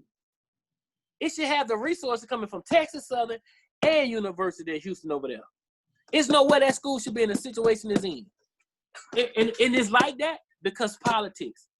We only want to fight when it's time to vote. When one voting season, you ain't gonna see them in your community no more. Right. That's why when a new politician come up to me, first thing I'm telling, do me a contract that you're gonna do this here when you get in office for the community. You know, they say I can't make that promise. So if you can't make that promise and keep it for the kids, I don't want to hear the bullshit. You know, and guess what? Thanks. When you got the wrong people in office, it trickles down from the head all the way down to the school board, to the school board members, to the principals, to the teachers, and to the kids. When the kids start suffering, all the good things go out the door. So if you want to know what to make Houston and all inner city band programs, the people that we vote in the black community to take office need to start donating and having things in place to help those programs, fine arts programs in place. Stop using these programs when you want them to come out and play at your voting festivals, your voting rallies, and then when you get in office, you forget about them. Don't forget about the same ones that blew them notes to put you in office, to get their family. Cause guess what? If Alex takes a 200-piece band out there, guess how many people gonna come out and see that performance? 3 people per household. So that's 600 people you'll never speak to if it wasn't for that band. So you got to think about the people that's putting you on the pedestal to be known. Why you think a lot of programs use Southern Band in the communities? One day I woke up, Southern Band around the corner cranking net in the neighborhood with Cleo Field saying vote.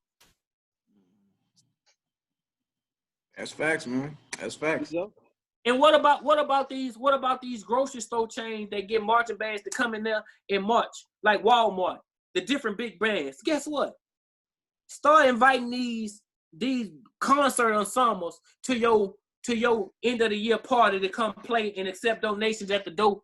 You know, a monetary donation from each worker. That, like, if you're a big corporation like Walmart, have an event where Texas Southern Wind Ensemble could come perform, and guess what? Every ticket you sell, get them $8 off a $25 ticket. You know how many people? You might have 3,000 people. That's $24,000 for the program that they just come and play for you. They're not gonna do that because guess why? The more they keep us down, the better they live. Okay, well let's dig deeper then. On my side of the tracks where I am, that happens. We talk about the Woodlands High School. An average parent at Woodlands High School makes about $350,000. So you know what I mean. Band parents, we raised $150,000 for the band just to get uniforms cleaned and brand new uniforms within 2 weeks. You know what I mean? I'm trying to learn that aspect to take it back to my people so we could grow. Because what you're talking about, it happens there. Conroe does it. All those other outside cities, Cypress, they all do that. They get these sponsorships. They make these people accountable for what they're doing. You know what I mean? It's just on our side, it's a lot of bickering and fighting amongst each other that causes an issue between us all. You know what I mean? People take a lot of things personal that they shouldn't. You know what I mean? I'm just gonna be all the way real. Ricky on here because he's gonna be real with you whether you like it or not. So I'm just be all the way real. It's hard to support a band when you go out there with 30 damn people sounding like shit. It's hard. It's very hard, fam. It's very hard when you don't want when nobody wants to start in middle school or elementary and develop these kids. It's very hard when everybody wants to go and be the shine at the high school but don't know the first thing about teaching. It's very hard. And I'm not calling nobody out. You just YouTube them. YouTube their bands. YouTube them and understand why they don't get the support that they get. You know what I mean? Hold on, Alex. Stop right there. Let me piggyback right quick. Yeah.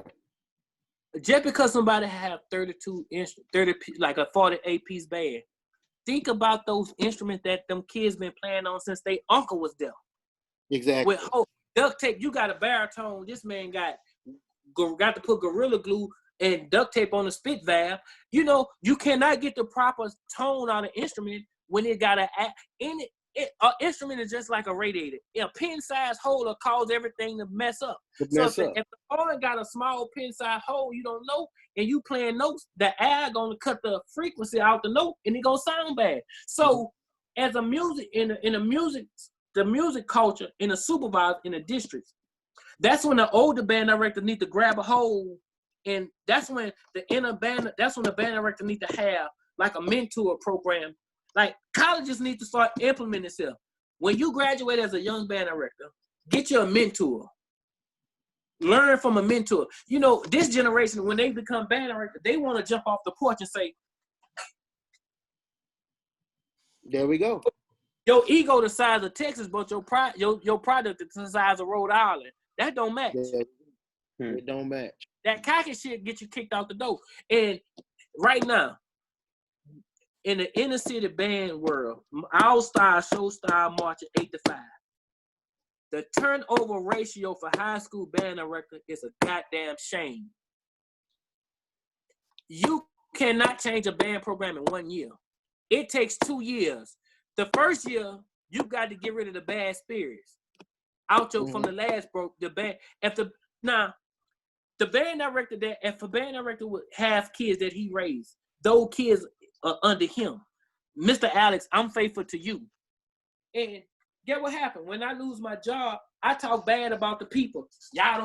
He ain't gonna do y'all right. He ain't gonna do that. Band director will bash kids, will get those kids a bad impression of the new person coming in because they mad they lost their job because they was comfortable. You can't get complacent on the job. So get what happened. If I'm the band director at Willow Ridge, North Forest, and Wendell graduation, you know what I'm gonna do? Wendell senior year, if I know I'm getting ready to retire, Wendell gonna become my assistant. When he get out of band practice, I want Wendell to come around and work with my drum majors. I want Wendell to show his face in my band program. And when at the band banquet, they gonna be when now announce I'm retiring in the football. Everybody gonna be wondering why Wendell so around at the band banquet going into the year. My thing will be, listen, y'all know I'm retiring. Everybody is comfortable with Wendell. Wendell has been with the band the last 2 years. He's at Texas Southern. He's finally doing his undergrad study, his everything. He's been around. I would like to introduce y'all to the New Forest High School marching band director, Mr. Wendell. What is Shello? Shello like Jello. Shello as the new band director. And guess what's gonna happen? The kids gonna get familiar with you being around them all day and comfortable with you. So when you take over, it's not gonna change. But when band directors leave, they leave on a bad note. You know what I'm saying? So you got to, as an adult, you got to let your kids know the show got to go on. The show gonna be all right when the next person comes. Do for them like you did for me, but do better. Represent me and take his guidance, and y'all go forward. Don't fall, don't quit. You know what I'm saying? That's the number one key. That's the number one key. You know what I'm saying? Like, dude, you got to they don't understand loyalty in the band world is gone. Loyalty it's gone. And this coming from like a real man talking. Like, they don't worry about the band head. I'm talking like real life. Loyalty is out the door. Like, what's the first thing I said? Alex, move your body. Most people not gonna get Alex the credit he deserves for writing. You know what I'm saying? Like, right. Alex probably done a lot of stuff for Texas Southern people don't know about. Let them know, Alex. Let them know, bro. You don't leave that where it's at. Let them know, Alex. Hey, don't further conversation. and the thing is, like me and Terrence was talking last night. It's people that actually could go to these high schools and work with them and get those kids better, but they rather have something to talk about than help. You know, man, listen, I'm not going to say the band director name. I'm not going to say it. Me and D and our other little partners went to New Orleans the other night. You hear me? And did a recording of a dancer at a video shoot. Before I left the New Orleans, the city of New Orleans, he gave me his address. I showed up on him. I gave this a dude a jump drive with 289 band arrangements on it for his program. Yep. For free. Yep. For free.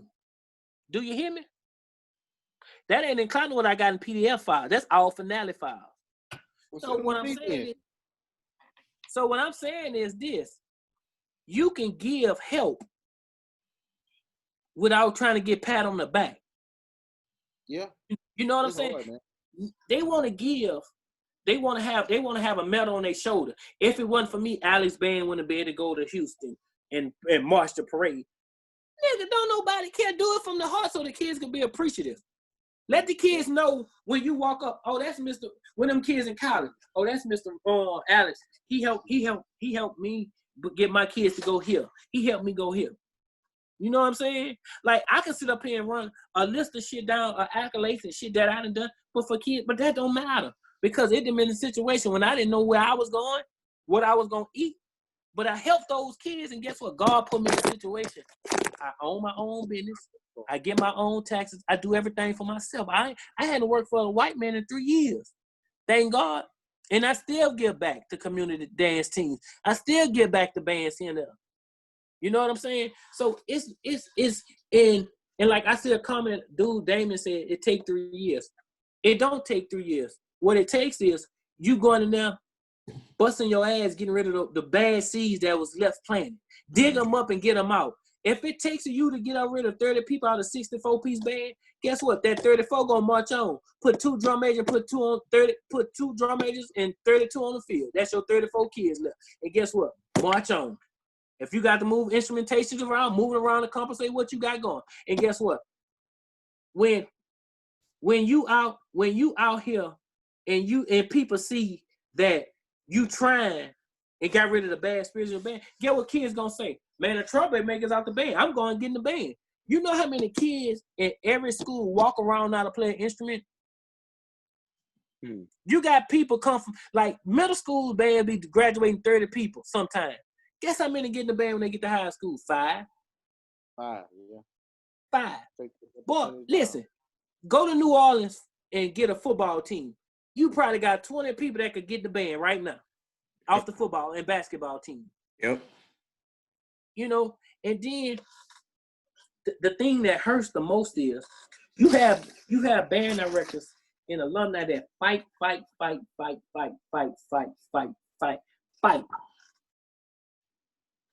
the parents don't give a damn. Nope. How you expect for me to come walk an 8-mile parade with your band and watch your child when you just sitting at home drinking a fart or smoking a blunt? That's support. You know what other part don't get seen?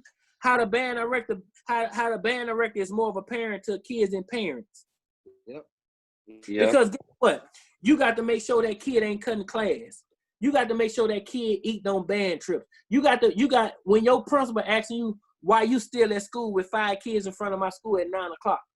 And band practice got over, the performance over at 7. You know what? You got to load up. You got to have that support system to be able to get some of these kids home. You know what I'm saying? Trey back? Not yet. Oh, yeah. We got a question. You know, and you know, dropping kids off 10 o'clock at night, fam. Trying to get them home.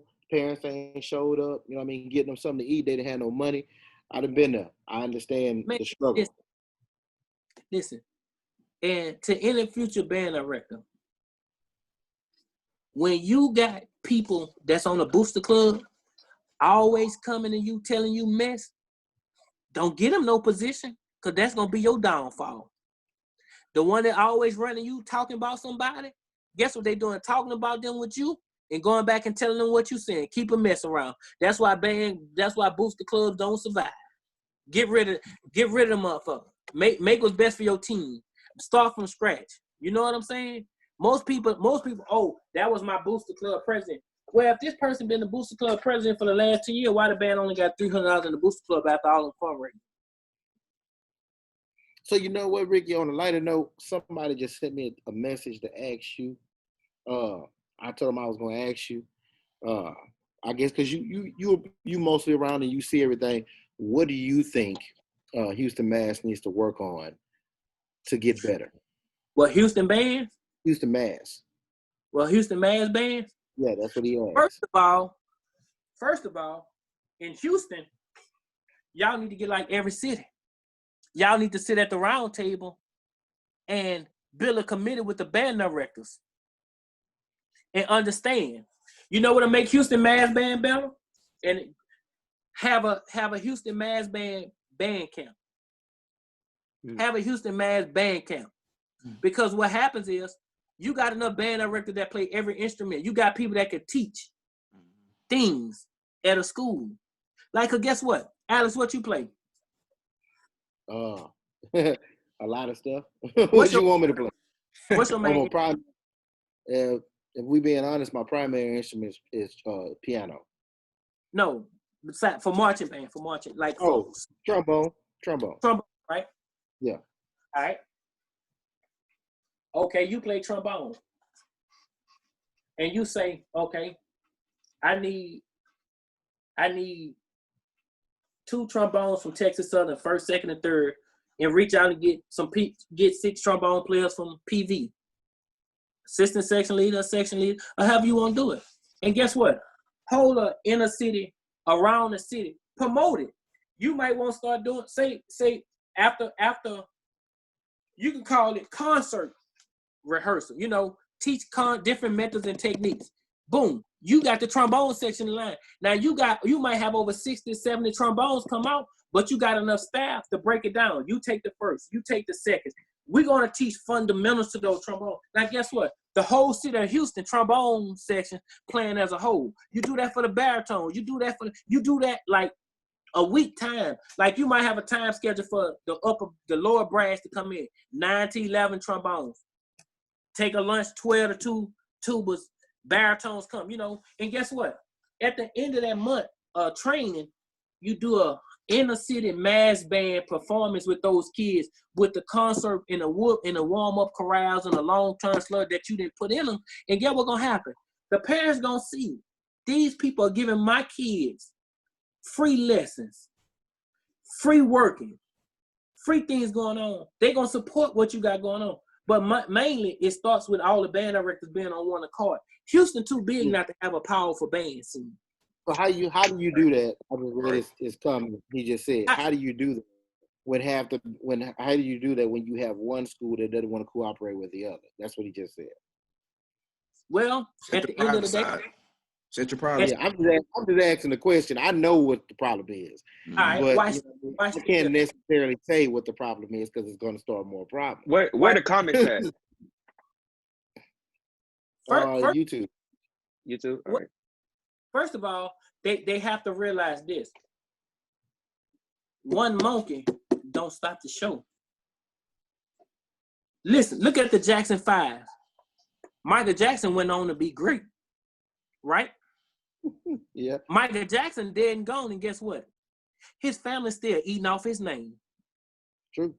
Yeah. So what had to happen is you got to realize that one person that won't be Michael Jackson and don't want to let their kids participate, guess what? Send a memo out with your letterhead to just, it don't hurt to go to the post office and do a mass mailing of a flyer to these letters to the parents of any student that would like to participate in the Houston United Mass Band Summer Instrument Training Camp, and offer it. Listen, you ain't got to go to Texas Southern. You got the University of Houston right across the street. You have Rice. Go to Houston PWI schools to get what you need. Yeah, that's a can of worms I'd rather not open. I'll leave it where it is. So what I want to know from you guys. Ricky, where you from? You from what? Baton Rouge, New Orleans? Baton Rouge. Okay. So what I want to know is, with the support and the culture you guys have down there with LI and New Orleans All-Star Band. Crab Brother Barrel runs New Orleans, and Simmons runs LII, I think, right now, right? Yeah. Yeah, okay. So I want to know, do y'all think Houston will be back to the point of 2010 to compete with New Orleans again? Definitely. I think y'all definitely can come back. It's just like I said, put that on the side and just, make it work. But yeah, I think y'all can come back. Houston could come back. Houston could come back strong if people get from under being hoodwinked. The America changed presidents every 4 years. True. Hum is only a name. And y'all ain't got to speak on it. I'll speak on it. What has to happen is this. Those people that was in Hum, prime example. I'm going to give you an example. When Keelan Christian, Mike Cowan, and the little short guy left Memphis, what happened to Memphis when they became the other mass band? They got small. Yeah. People left when certain people left. So when Mike Cowan and them came back for the reunion, they was big. They was big. When they Keelan Christian them stepped back down, the numbers went down. So it's pretty much like a dictatorship. When Gift was there, the people was there. When Gift stepped down, the people stepped down. Are you doing it for the person in a seat, or are you doing it for the culture of your city? That's what you got to ask yourself. Correct. The organization don't change, just the person in charge change. Yep. In the same thing happened in New Orleans.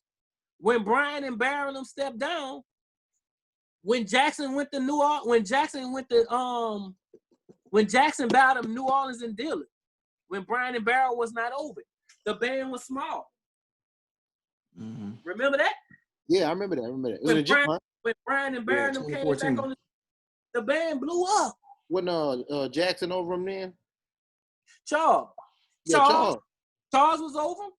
Carl Barberan was over. You know what I'm saying? You got to understand. Are you here for the person or the organization? And if they hear from the people, when the people leave, you're going to go. And the thing about LII, what a lot of people don't understand, LII is a federal government funded institute. Of course, I knew that. Taxpayers pay for the travel. Back in the day when it was operating, like that's a federal funded entity. Program.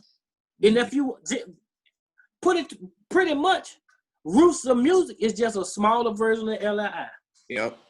Exactly. I love Roots of Music. I love it. They sound great.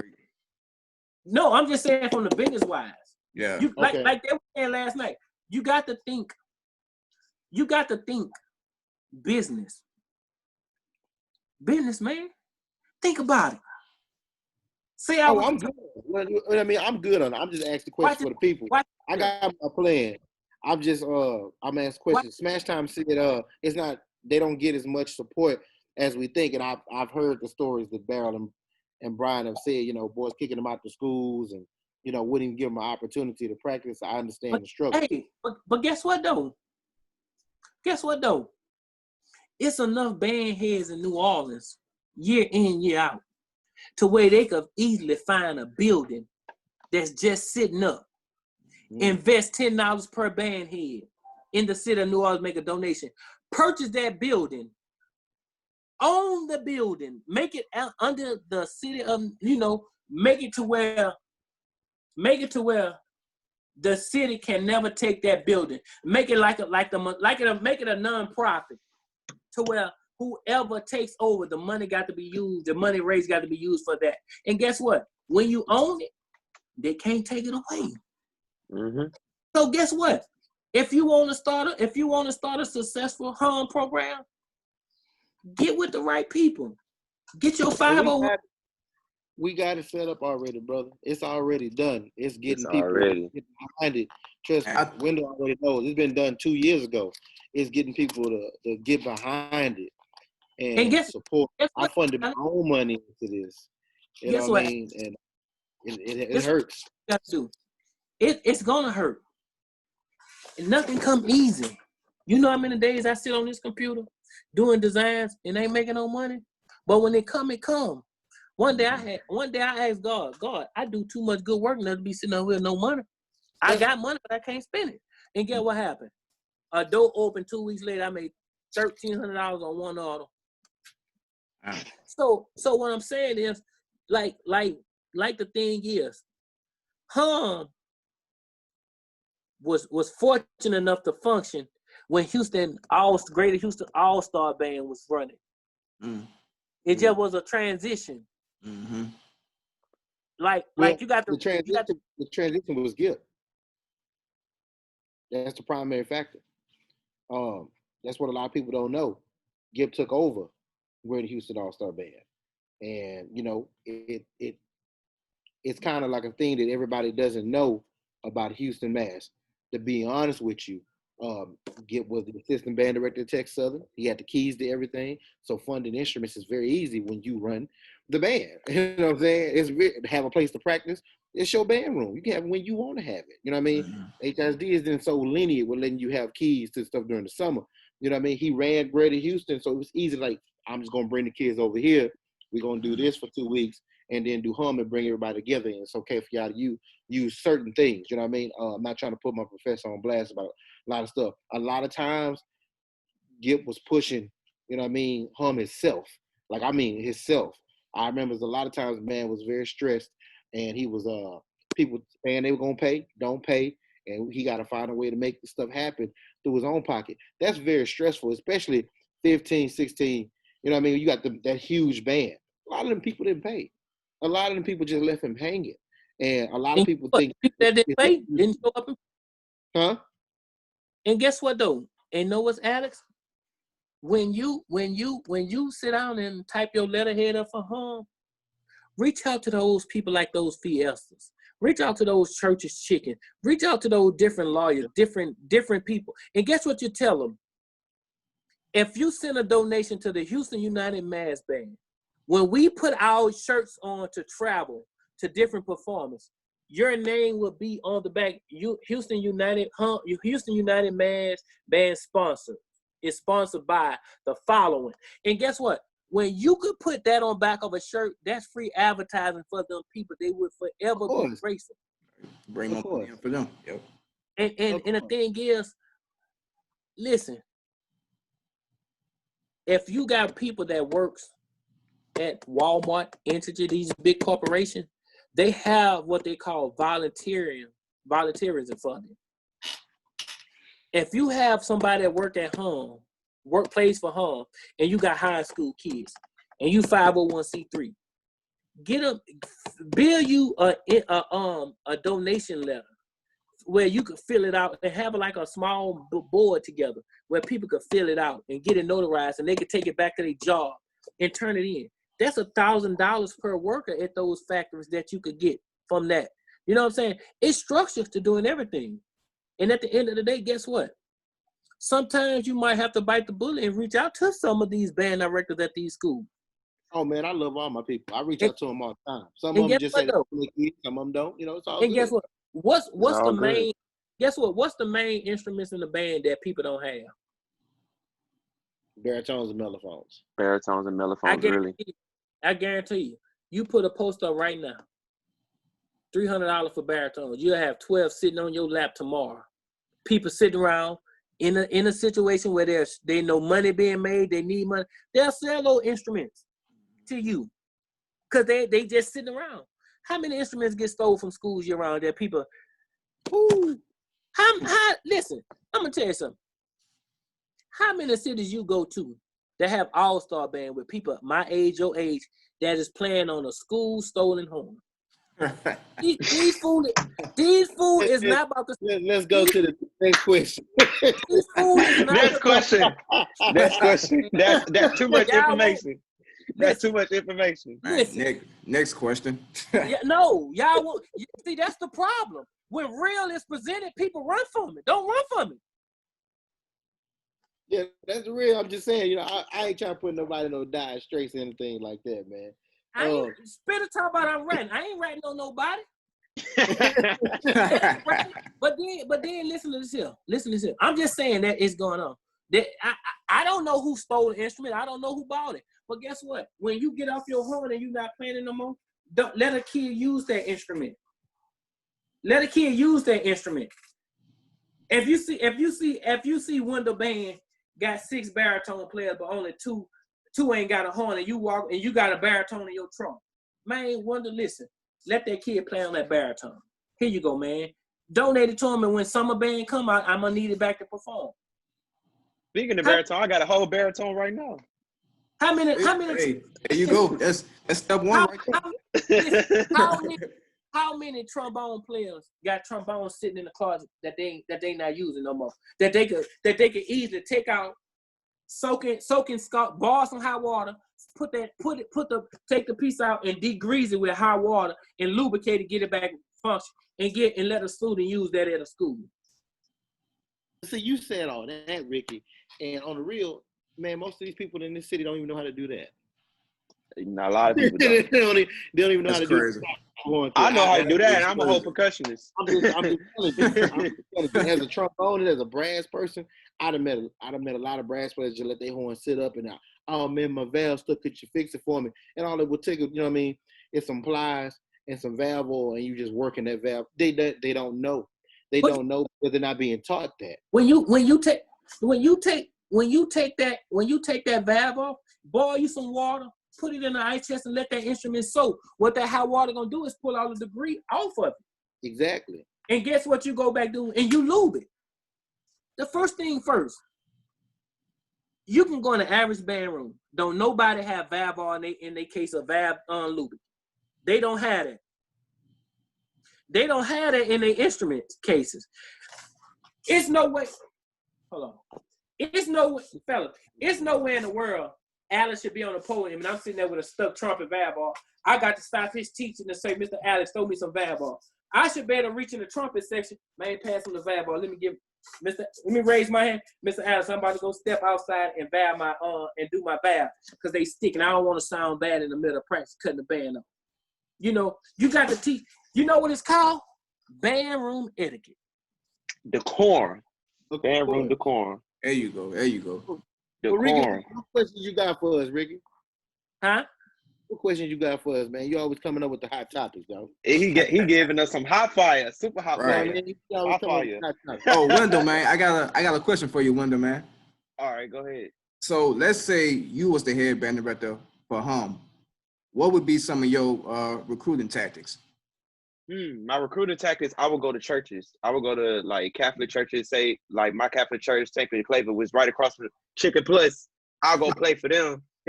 You know what I'm saying? I'll go play for them. I will host a YMCA national event, like at 2 YMCAs or really 3.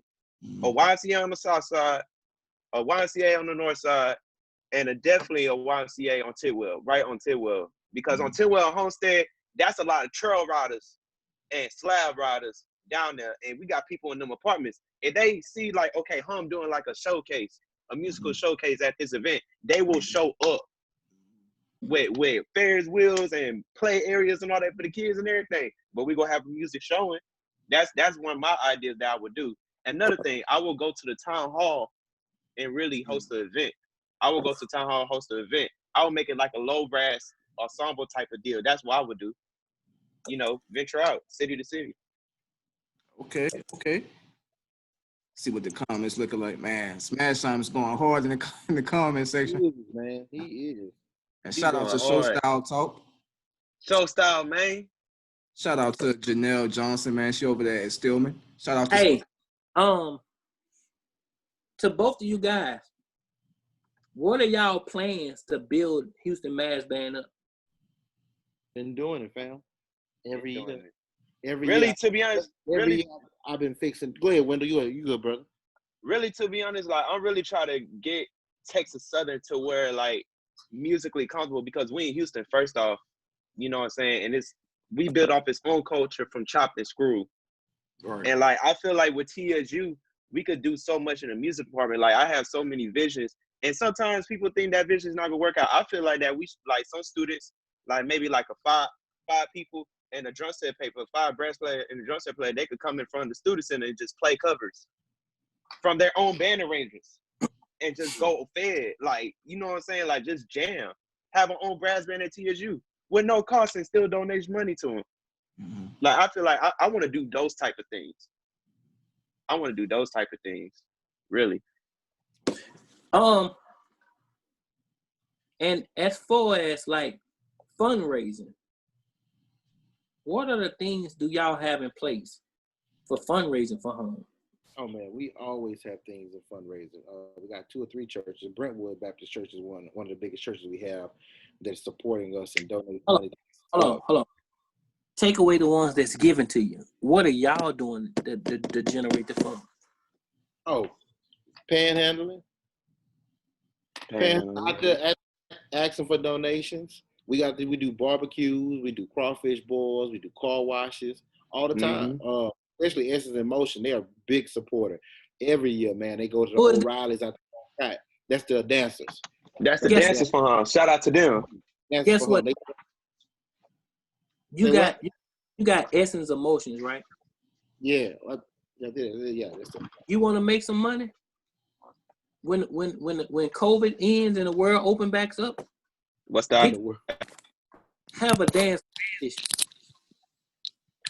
A dance expedition? Competition. We work on that. Oh, competition. Okay. We work on that. There's a lot of things we got coming. Some things I can't speak about for legal reasons, and you'll see them on. Somebody said about the people that's not from Houston. I don't understand that. I think that's Mark Martin from Beaumont United. I don't understand that question. Yeah.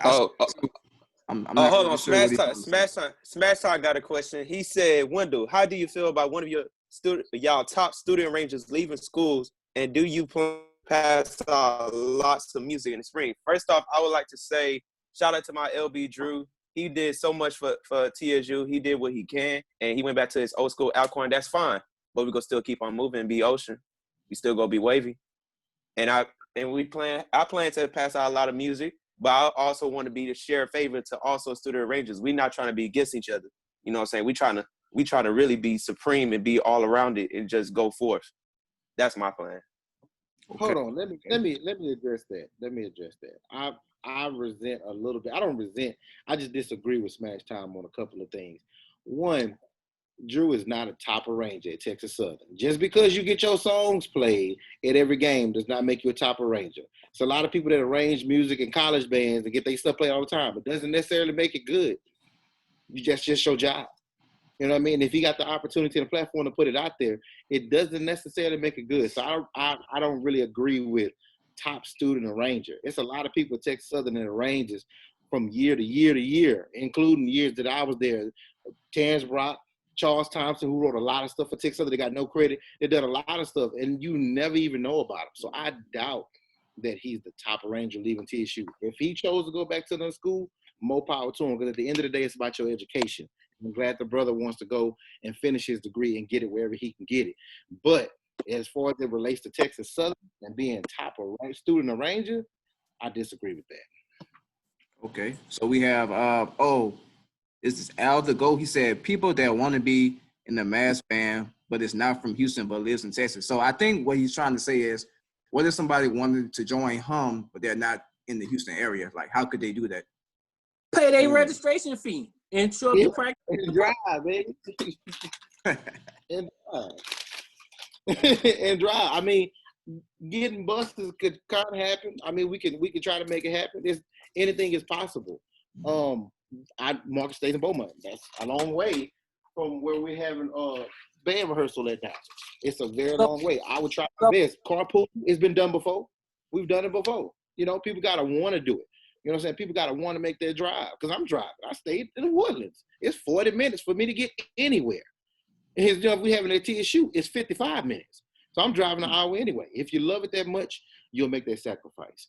I would definitely recruit, since he's at Beaumont United, if he would allow his kids to come. Mark and I'll come out there. I just came from out there, me and Wendell, a week ago? We went out there. to go show support, I'll show support to anybody. I'll come click this shit. I'll come sit there and help whatever you want me to do. If you want me to just sit in and just help the kids sight read, everybody know you got a way to contact me. I will make it happen. So anybody that wants to join Hunt, from Port Arthur, Beaumont, Pearland, Sugarland, Cypress, Fresno, Prairie View, Rosenberg, all those outside little areas, you are more than welcome to join. You know what I mean? But you got to make that drive. You have to make that drive. I can send out gas money when I can, but I can't be your taxi cab. I feel that. Okay, so Smash Time says, top as meaning we always see him and his songs were pretty popular. I could really say something on that, to be honest. Yes, his songs is really popular, but at the end of the day, if you're not humble about it, it's not going to pursue as to being popular. You know what I'm saying? Just because you always have your songs popping and popular doesn't mean you the top. Now, let's just be real. I wrote Stargazing. That was loud. I wrote Space Cadet. That was loud. A lot of people say that's the top. A lot of people talk about that. So that does not mean that that's the top. It really doesn't. At the end of the day, it just got to be humble about it. I'm not going to say because, man, okay, because I like Drew. Drew's cool. He's a cool person. I like Drew, too. That's my brother. The young man is doing great things. I just feel like he said top meaning, we always see him and the songs get popular. Well, that's because Gray is the head arranger. And as the head arranger, he picks who put whatever song out there. And a lot of times, probably Gray's like whoever makes it first or writes the arrangement fast enough, that's who gets out there. If Drew, it should be like that. That's just what happened. That's just how that happened. Now, again, necessarily, it doesn't mean that it's good. It does not mean. Everybody has crappy arrangements. Nobody's that perfect person. I'm pretty sure there's stuff in Night Library that he'll never let you hear because he felt like it wasn't that good. You know what I mean? You'll never know about it. But I feel the same way about Texas Southern. I'm hard on my school because I want my school to be better. So I'm never going to slack up on anybody that went to Texas Southern at all because that's not what Gip would let me do. Gip tore my music in front of me on the podium before because he was like, this trash, fam. You need to go back and do this again. He told the first 4 measures, tore it up in my face. And you know what? It made me a better person because he didn't spare my feelings and he told me the truth about myself. He made me get better. So I'm going to do the same for them. No, I don't think because it was played more or a lot that it was good. Now, if you want a prime example, then look at Crankfest. You tell me that song was matching up with everything else. Damn, how small the band was. You tell me, was it polished? Was it clean? That's the person that taught it. That's the person that wrote it. I could really say, to be honest, that Crankfest was really like one of my least performers that I did not like. I'm being real. We defended ourselves though. But I didn't like that performance. The brother is talented. I like what he does. I'm not gonna bash him as a person because he's a good person. His arrangements are really awesome. I like what he does. But I just resent that fact that that's one of Texas' top arrangers. I know at least 10 more people in that band that write music extremely well. They just don't get the opportunity because of politics. That happens all the time. It happened with Terrence Rock. And we didn't play it till 2 years later. And then everybody else started playing it. It happens. It happens. And the reason I could tell y'all about getting support from the inner city, let me show y'all. Y'all see that? Where the Baton Rouge alumni band, Sound of the South. Sound of the South. Whoa. Let me show y'all something. You got the shirt, Rick? The band shirt, Greater Baton Rouge All-Star Band shirt. No, that's a polo I made because I founded the organization. Yeah. Wow. I founded that. But due to politics, it didn't go nowhere. But and like when you talk about different things to the nature of the beast, as far as paperwork and stuff. Yeah. No matter how much you get on paperwork, tax ID, all that. No matter how much you do for that, guess what? If the inner city not supporting it, you don't have the support.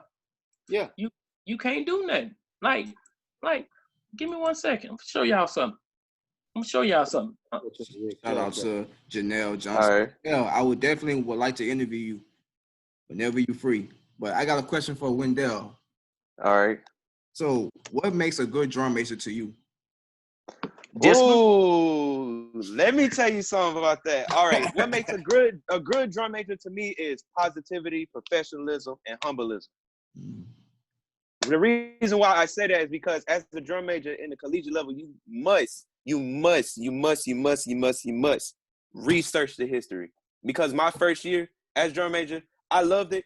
At the same time, I hated it because it was struggle. Because Darius Harris, prime example, I knew him since Greater Houston All-Star Band. He funk train, play bass drum major, followed me off of Spring 13. You know what I'm saying? So he raised me up like Jonas did, like I mentioned early in the interview. He raised me up like Jonas did. You know what I'm saying? So I tried out. Gio Vondre St. Cyr, shout out to my bruh. You know what I'm saying? He Batitude, drum major. You know what I'm saying? He taught me the way, the modern way, and he's still fluent within the style of 3KO. 3KO, both Darius and Gio. Dexter Ali, Bowie, Brandon, all them cats, they all good people. My thing is, as a drum major, you should never forget about your tradition. You should never. Because how you go create something if you don't know the tradition or research about it? Because in my first year, it was very bad to where like we had action is cool, but we also had Darius who also wanted to keep us up and still have that modern form and be in that new wave. But it was a struggle with that because within the squad, somebody decides to bash the alumni out. Oh wow! I'm just gonna say it right. I'm just gonna say it right there. I'm just gonna be blatantly honest. You know what I'm saying? I'm old enough. I'm 21. You know what I'm saying? And we talking about real here. We've been talking real ever since the beginning of the interview till now. You know what I'm saying? So that's just what I feel as a drum major. As a drum major, you should keep up with your tradition at all times. No matter you don't like the person or not, you should have the ability to respect the tradition and march forward. Alex, man, what you think? Man, what was the question? I'm laughing at Smash Time in the comments. Shout out to Smash Time. He said, if y'all can change one thing about collegiate band culture, what would it be and why? Childishness. Childishness. Let me get it. The internet. That too. The internet. Yeah. Ricky old enough to know, and I'm old enough to know. Before this internet thing got hot, you didn't know who sounded like what. I didn't know what somebody sounded like till I got to the game. So I had no choice but to prepare. You know what I mean? Either I prepare to succeed or either you just preparing to fail. You know what I mean? Like, that's what it was. I remember YouTube. Yes. I can't stand it. Media, and listen. I'm a see it. Media teams. I can't do it. Let me. Don't go home and not post a bad clip. Stop picking a good clip. Post them trash ass clips. Post them. Speak on it. Speak on it, Rick. Speak on it. Because guess what? If you only show the good things, the kids ain't gonna never think they bad. We skipped Brandon Banks' question, but I'm just so I can get to Brandon later. We went to what was it, Smile 04? We went to New Orleans, right? This before band got hot. Gerard was still having March of Sport at the time, so wasn't a lot of clips out, and we was BSing around, bullshitting. You know what I mean? Gordon was telling us about Carver. We was bullshitting. Man, we ain't worried about them. We gonna get down there. He was telling us about Fairleigh too. Mike Collins was there Fairleigh. We got down there to the damn parade and Carver lined up. I ain't never heard no shit like that. That's the first time I heard the Thong song in person. Blew my damn wig back. And we was up there bullshit. I ain't never heard him before. But had we listened to our band right there and prepared, because he already seen what Whipper Rollins was planning, what Mike Collins had to go, because they played Toxics on us. Man, bro, we would have been ready. But not having that media presence, there's nothing against Smash Time. I like them. Thank you for putting the footage out there. We appreciate all that y'all do. Yeah, it ruined it. For me, it ruined it. It ruined the element of surprise. I missed, man, you missed that game, fam. Southern was blowing on J-State. Well, what happened? You had to be there. You know what I mean? You have to make that drive. I missed that element of surprise when you not knowing. It's just like it's too many people with camera phones. You can just see what you want to see. That Texas Southern PV umbrella battle. You had to be at that Labor Day Classic to understand that. Yeah, you got to be there, man. No justice. Yeah, it don't. It don't, fam. Man. Yeah, some Brandon Banks had a question. It was skipped over. He was like, "What is that you want people to receive from what Hum and TSU as a program. I sometimes think fans doubt Texas band culture, but it is totally different. It's That's not what Brandon doubted. Bake says. It's not doubted. And let's not get Hum and Texas Southern intertwined. It's not that. Just because I went to Texas Southern, I mean, I won't gung ho everybody from Texas Southern on my team. I mean, I got my new staff. They're a great set of people. Y'all find out if we get to next summer. You know what I mean? With COVID being on, you'll see all four of them. You know what I mean? I'll be in the background business, but they'll be handling business on the field. I needed to make a team up for myself. But what I expect people to see is a stretch towards excellence. That's what I expect them to see. I expect them to see discipline. I expect them to see pride. I expect them to see musical playing skills on a college level better no matter what level of skill you're on. You know what I mean? I expect them to lead Houston. I expect them to see that we're leaders. We're trying to build this band community. That's what I want them to see. From Texas Southern, if that's a deeper question, it depends on your perception of Texas Southern. I will say that because I can say a lot of things, but it would disrespect a lot of people. So I can't really talk on my school because without bringing in certain people. So for the sake of my school and keeping the honor intact, I'd rather not answer that question. Maybe Wendell can answer that better because I'm caught in between the era of Mr. Lee, Prof. Gibb, and Prof. D. And saying something against one will cause the other to be disrespected. So I'd rather not say nothing. Okay. Right. So Wendell, man, how has it been the drum major, man? Like, what was your best drum major moment? My best drum major moment? Mm-hmm. Let's see. My best drum major moment was homecoming, the 50th anniversary of the Ocean of Soul. We practiced and we marched to the top of the parking garage, and we did the field show, ripped at the rib like 3 times. And marching down into the TSU, it was very very energetic. You know what I'm saying? It was a lot of people was wild up. He was like, yeah, well, let's go drum major, let's go Chris, let's go Patrick. Like, it was really amped up. I was really here for it. I was really there for that moment. Like, it really made me feel like, dang, this is really like a collegiate thing to do. Like, really good. Okay. So, what's some advice that y'all would give up-and-coming band directors? Alex, that's a question for you. And Wendell, man, what's some advice that you would give up-and-coming drum majors? For band directors concerned, man, get your certification, baby. Get your. I mean, the degree is very important because you need that to open one door, but that certification so you can move around. You know what I mean? Some programs, I will be honest, aren't worth your time, and you have to realize when to let go. Don't try to build something that's not able to be built because people keep tearing it down behind your back. Learn when to let go. I had to do that at Phyllis Wheatley High School. I had to realize that no matter how hard and how many kids I get in the band, I would have 100 kids in the band. And by the end of the year, I'm ended up with 20 every time because people were tearing it down. The school didn't want one. Learn when to move around. It's okay to go to a different school because it's better for you. You know what I mean? It's okay. Sometimes building something isn't worth the stress. It isn't worth your life. It isn't worth your family.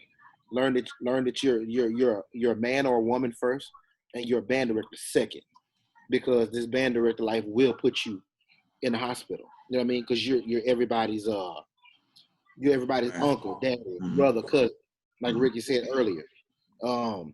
Learn to be a teacher first, a ranger second. You know what I mean? What else? A crank master second, whatever you want to call it. Teacher first. That keeps your job. Arranging is the fun part. Teaching is your job. That is your job. Being a band director is just a title. What you actually do is teach kids. Some of you might have to teach what we call after school classes. They might ask you what your minor is, and if you teach science, social studies, or algebra, or chemistry, guess what? That's what you'll be doing. So you need to learn how to keep your job. It doesn't matter what city you're in, wherever you're at, you're gonna have to do things that you weren't required to do for band in the first place. So you need to learn to do that. You know what I mean? It's a lot, man. I just want you guys to understand the realistic qualities of being a band director. I don't want anybody to catch that fantasy bug and thinking you're gonna get out here like Ricky said and just that's not gonna happen. You'll be by yourself. You'll be helpless. You won't have anybody to help you when you really need it. Like you might need a sousaphone at the next school 10 minutes down the street. And because you done started that ride with that band director, guess what? You ain't going on the field with that horn. He like, I can't help you, bro, because your attitude too bad. You have to learn to be a politician. Sadly, that's what happens. You know what I mean? Be honest with your associate, other band directors. Don't stab them in the back. You know what I mean? If you don't like something, tell them, but tell them out of respect. You know what I mean? Well, hey, bro, I wasn't feeling what you did earlier. You know what I mean? It's nothing against you, but I really didn't like this shit. That wasn't cool. Talk that shit out. Don't start any rivalries, because that's how Houston got where it is right now. People didn't want to talk stuff out. They just want to keep it in themselves. You know, if we're being real. That's the advice I would give to upcoming band directors. Learn to be a teacher. That's the most important part. And the second part is get that certification. All right. So It's classroom adaptability. I mean, adapting to the classroom. There you go. So my advice to the future drum majors, middle school, high school, collegiate, I will say this, and it's built up in the word, and it's an acronym. It's called LIT. Leadership, idealism, tolerance. So first one, leadership. I like that. You gotta learn how to be a leader before you can follow. You gotta learn how to be a leader. You gotta learn how to build up with trust with other people. Trust with other people, with your colleagues, and then move forward. Idealism. You gotta learn how to create upon yourself. You can't depend on nobody to create for yourself, but also be collaborative with others to create the idea itself and approach that one goal. Really, that's what I got for the idealism. Now, tolerance. You gotta know to handle yourself in a tolerant way, the good and the bad, and the political way. Because when I became drum major, my collegiate years, it was more getting hectic because I had to be more vocal enough in high school, and I had to learn how to be political. I know how to know when to talk, and I know how to when to shut up. You know what I'm saying? So that was just my advice to drum majors: leadership, idealism, tolerance. Lit, stay lit. Okay. Another question for you, Wendell, man. What makes a good cymbal player to you? What makes a good cymbal player? Creativity. Creativity within your hands. Like, it gets so weird to me as a cymbal player. I do this. Like, you feel me? Like, that's magicianship. You know what I'm saying? Right. You clap. I form a choke, right? You clap. That clapping is percussion. Hands is percussion. Right. You know what I'm saying? So with me, for my idealism as being a good cymbal player, just have an open, broad mind. Think of visuals. Think of lines. Think of loops. Think of explosive. Think of like a comic. If cymbal players have like its own Marvel comic, like a whole cymbal battle, like a samurai type of deal, think of that. Because that's how you do makes a great cymbal player. Visuals and playing technique. Playing technique and visuals. Okay, so this is a question for both of you guys, man. Have you all ever had that moment where y'all just felt like giving up, like, man, this is too much, and I'm done with it? Yes.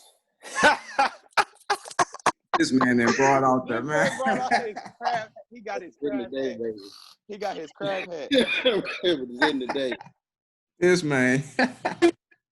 Hold on, let me go get my piece of high school uniform. He got his crab hat. This Dang. man here, man. My mate's in the car. My mate's in the car. All I got is my portrait right there. You see that ocean portrait? I got that right there. I ain't got to wear none of this right there. I ain't got it. Logo. Oh man, we have two questions for Wendell, man. Someone wants to know what would be your plans for TSU for the spring? My plans to be at TSU for the spring is to learn more on the brass way, learn more brass pedagogy, learn to tell the drum section to play within a band, really play within a band. Funk Train, we been a whole nother level in 2019 and Hanu against PV. And I feel like this year we just really need to turn it down a notch and play through pocket.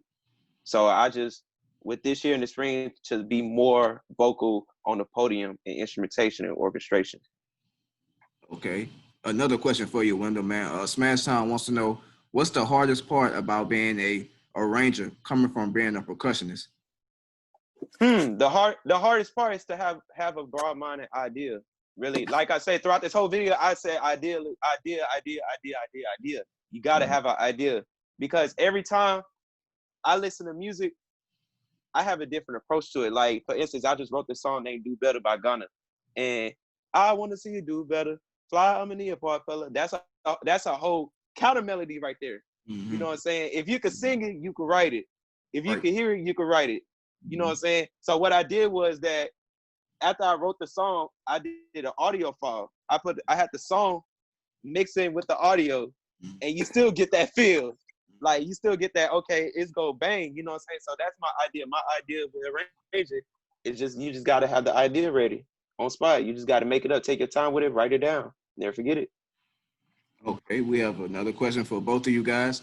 What are the go-to band programs in the area that you would suggest incoming new directors in Houston should look at to as mentors? Basha, you wanna go first on that one? Yeah, Wild Trip High School. It's of course Okay. high school, but Charlie Stevenson started the first marching, not the first marching band, but had the biggest marching band in the 70s. Phyllis Wheeler High School. He's the one who had really 200 people in the 70s, man. He was a monster. And he went to a core style school and took his marching band philosophies there and retained a 200-piece band for the next 25 years. And his predecessor, Jesse Espinoza, is doing the same thing. So if you want to know how to retain a program and keep your size, that's where I learned it from. I learned it from him. The second band I will go to, Reginald Washington, Southern graduate at Westbury High School. Tradition. Yeah, exactly. He will teach you how to keep tradition in your band, how to keep everything lined up every year. Doesn't matter who comes through, what kid, ready to teach you. Ready to teach you. Westbury. The third school I recommend you to, I'm gonna recommend you to Alex Frazier and Trent Johnson at PA Memorial. I'm gonna recommend you to them because they started from nothing and built it up completely. And they're prime examples of band directors switching positions and moving forward and moving each other forward. And people pay attention to what they do. Trent was head band director and Frazier was the assistant. I believe Mr. Johnson is now principal, and Frazier moved up to being the head band director. I'm pretty sure Frazier has 2 assistants now. The cycle keeps going, man. Helping your people, like that's a prime example. I love that. That's another mentor. Huh? Did not break that down. All right. Right up you for the walk, the journey. The journey, baby. I Also, mean, but also you got to have somebody that's gonna have your back. Yeah. And they have Like, each other's back. Listen, when I was working with Tamika at Washington Marion, I take a lick, and so she can keep her job. Cause guess what? As assistant director, you got to realize it's gonna have shit come up the band director get through in the mud for you got to take that lick on. Yeah. Because right. guess what? Go ahead, Wayne. Yeah, it's some high schools I would like to recommend. I would recommend Steve F. Austin, Mr. Reynolds. He's a very, very good band director. The program still been growth ever since Kaylee, left the drum section. Alto High School. Alto, shout out to Mr. E. Mr. E, that's Mr. E. He's a very good, well-rounded high school. Shout out to Jonas McClain as well. He was part of that program. And for my last one,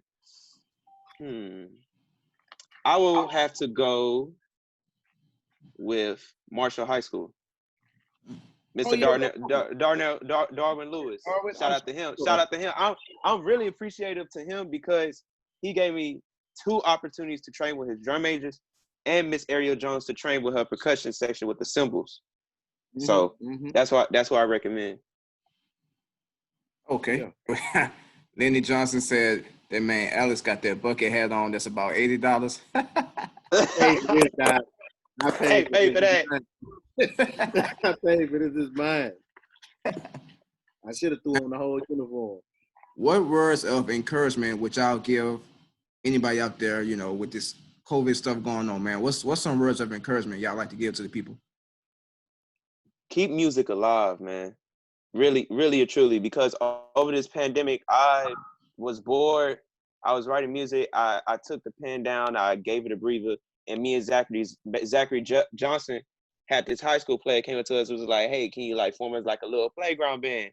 So, just to play. So what we did, we took that playground band. We made it a little brass pedagogy. We just focusing on scales. You know what I'm saying? And it got, it just got shut down, just because. But parents was there. We had consent uniforms, we had masks, and we had hand sanitizer, and it was a good turnout for one day. We really made music happen in one day. You know what I'm saying? We played a chorale, and then we played a little. They was playing, but them high school kids, they knew Black and Blues, so we decided to play Black and Blues. Oh. Just ba-da-da-da-da, ba-da-da. I'm playing the pocket. Little Nick Connor, shout out to him. He was playing pocket on the drum set. I was showing him 2 and 4. You know what I'm saying? All I would say was keep the music alive. Okay. What you say? If we talking about, they just talking about people in general. Yeah, just people in general. Man, I don't want to sound like I don't want to sound insensitive, but it's just COVID, fam. There's been worse things in the world.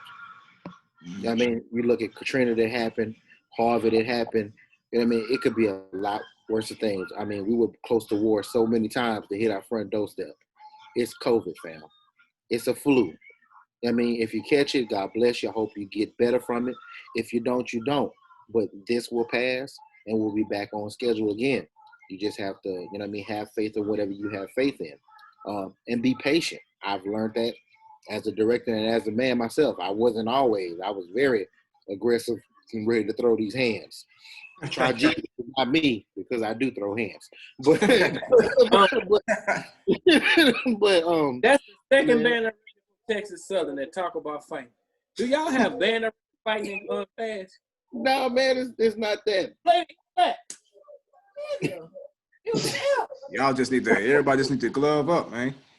I mean, sometimes you got to go that route, man. I try not to, but some people think because you a band director, you playing band, that you won't, you know what I mean, bless them a couple of times across the state. I'm like, well, ain't lie. Another thing that I like when we've been on, and I just thought about this.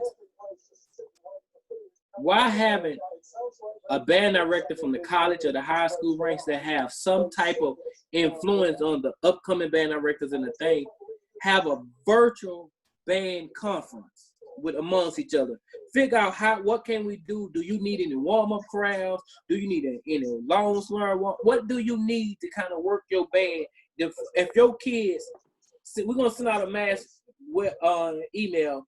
Send this to your woodwind. Send this to your percussion. Send this. You get what I'm saying? Why haven't nobody said they had no virtual conferences with band directors? They did. They ran them out of Texas Southern. Huh? They did do that. They ran them out of Texas Southern. Whoa. They ran Texas Southern? He was doing that. But, you know, when people disagree with certain things, and, you know, unfortunately, other stuff happened, and he's no longer with us at the time. But, you know. No, I'm talking about during the pandemic. Why don't they do that? It's been done. It's been done 3 or 4 times. I can give you a prime example. The first time it happened was with Ronald Thornton. It happened with Ronald Thornton. No, I'm talking about right now during this pandemic. I'm talking Why about it hasn't happened? Because nobody wants to listen to nobody. Nobody wants to listen to nobody. I guarantee you, if Dr. Zachary holds one, and he's a real esteemed, you know, great guy. If Dr. Zachary holds one, the only people that's gonna show up is probably the Prairie View people. And Texas Southern people not gonna come. If Mr. D hold one, the only people that's gonna show up is the TSU people, and nobody from Prairie View gonna show up. That's how deep this shit is in Houston. That's how deep it is. Niggas hate each other in Prairie View and TSU. I mean, I hate, like, probably do a drive-by on your mama house. They don't like each other. Whoa. Whoa. Not the drive-by. Whoa. Slow the brakes. Stop the brakes. They don't like each other. Jesus, you ain't lying, but Jesus take the wheel. Take the wheel immediately. I mean, guess what though, Alex and Wendell and everybody? I would love to see Javon do a summer edition of teachers teaching in the trenches. I was there. No, I'm talking about right now. Oh, but I went to the one last year when Murray came and Simmons and them was there and Paul Adams. I like pandemic thing for the pandemic. Like he gonna do teachers in the trenches when everything clear. But I'm talking about like people give advice to the new band director. You know, like they need like these band directors with 5 or 10 or more years. Man, grab a hold of some of these students, please. These students of the game. Stop letting these kids come from your perspective, college band program and music department, and watching them people fall flat on their face. without giving advice and help. Mm-hmm. When you was in the band with them, you was teaching them how to, you're doing through section stuff with them, running stuff. Treat them like a crab in the band director level. Make them want their band program exceeds the limits of the world. Because you got these band directors. Out of 10 bands, you might see 3 that be like, damn, they decent. I like them. They okay. Like, it's no challenges no more in the band world. That's true. That's like, true. It's no more. Yeah. Like I consider the band competition in the stands at the front gate. And did tell you, when the band start marching in, I tell them who gonna win. Yep. Every time. That's true. You could tell. Because guess what? If you look horrible marching in, you're gonna look horrible on the field. Mm-hmm. Mm. Yeah. We have a true. question. Got a question for Alex, man. He said, do you see yourself being a college band director? Yeah. I'm working on that right now. That's why I left doing HISD doing marching band. That's why I'm doing courtside band right now. I need a better background. Politics is everything in Texas. And who asked that question? Lenny Joseph. And Lenny, if you know anything about Texas and its politics, your paperwork has to be phenomenal. For you to be on a college level, you have to know some people to get you where you need to go. I'm very patient, man. I'll probably be almost 40 when I get there. So I got 6 more years to go. but at the You same talking time, about, yeah, I got 3 months. so shit, I'm working on it. Whether it's here or it's somewhere out of state where I got to move my family. Yeah, I see myself being in college. If I had the opportunity right now and I was done with this master's, I'll jump at it. You know what I mean? Of course, I want to be on the assistant level because I want to mold the band first. I don't want to be a head band director right away. I've been a head band director before, and I found like that's tons of work. I've mastered it, but I enjoy my job better being an assistant, just being honest. Huh. You know, sometimes a head job not for everybody. You the head director where you at now? I'm the assistant director where I'm at. So I work with all the kids, all the music. I'm good with that. I like doing it. That's my forte. I'm not a music maker, but I learned so much. Like sitting in the band room with Javon when I used to be assist, like a liaison person helping him do things for the Strummer band department. I learned so much from that guy in the band room, sitting there talking to him when he was writing music. I like listen to him like, damn. I'd be like, man, where you heard that in the music at? And he'll stop the song and tell me, listen, pay attention, listen for this sound. Like he was training me.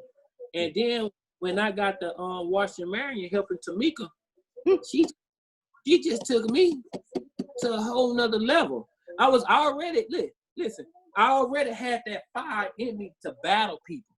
When she gave me the ranks to be over the band to battle at events, I turned to an ignorant, arrogant ass hole. Man. I blowed your grandmother band on crutches. I'm blowing it. I'm gonna blow her wig off her head. But to answer Lenny's question, yeah, man, I see myself being a college director. I don't tell a lot of people this, but I tell everybody right now, this is my first choice. But where I really want to be, if I had the opportunity, Grambling. Grambling got the money. Grambling got the recruitment.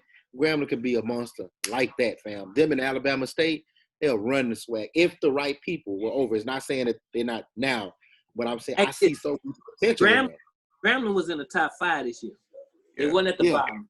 Yeah. Grambling be a monster, man. I just be feel like they got the talent and it's just never used correctly sometimes. You know what I mean? I feel like you get excited and fall up. I-20 got so much talent. You got to think about what's coming out of Shreveport. You got Roger. You got Wood. You got Booker T. Booker T. You got Emmanuel there, but also you got Desiree at Carroll pushing out music. Yeah. Carroll was nice. And you got Wassman. You got Wassman. Yeah, you got Wassman like near Vidalia, Louisiana. No, Wassman in Shreveport. I mean, Wassman Monroe. Okay. You thinking about Faraday? There we go. Because I passed one of them going to Natchez. I can't remember which one it is. Faraday. Yeah, that's Faraday. Man, well, no. Janelle Johnson. Janelle, I want to get you on for an interview. Hit me up. Depend on which way you going to Natchez. Which way you try. I'm traveling up coming from the back end of Vidalia so I can cross over the bridge. So I usually run past Fairday if I take the back road. Yeah, you come through Alexander. Yes. Yes. Okay, you run into Faraday High. Yeah. Because you get on 15 and come on down to 61. Okay. Through 60 Island, yeah. You run by Faraday. But man, it has to be a system in place where everybody in the greater Houston area agree that it's for the kids and not for the adults. Until the adults get it together, the kids will never get together. And band directors need to stop telling band director that's your enemy. They need to first go in the classroom and say, listen, when we see those bands, and the reason people hate mass bands and the community and stuff like that, because these kids are taught love for each other, not hatred. Some people teach these kids, man, fuck them and they band director. First thing the kids gonna do, man, ain't nobody gonna play with my band director. But your band director teaching you wrong. The same person that I might call Alex a bitch ass nigga. Damn. Wow. In high school, but guess what? I go to Texas Southern, he end up being my roommate. I'm just saying in general. Yeah, it happens. You know how many times people get into that band, battle band? Oh, they did. But guess what? Band schools are just like the streets. Long as you making them look good, they love you. Soon as you make them look bad, it's fucking on to the next person. Yep. So guess what? Yeah, you can have pride, but also have self-pride and standards and morals. Right. Somebody in the band director world with status quo, with respect, need to put together a band etiquette chart, the do's and don'ts in the band room, and send it to every high school, middle school, elementary school, band director, collegiate, and hang it on the door, on the wall that you got to come in before the band hall.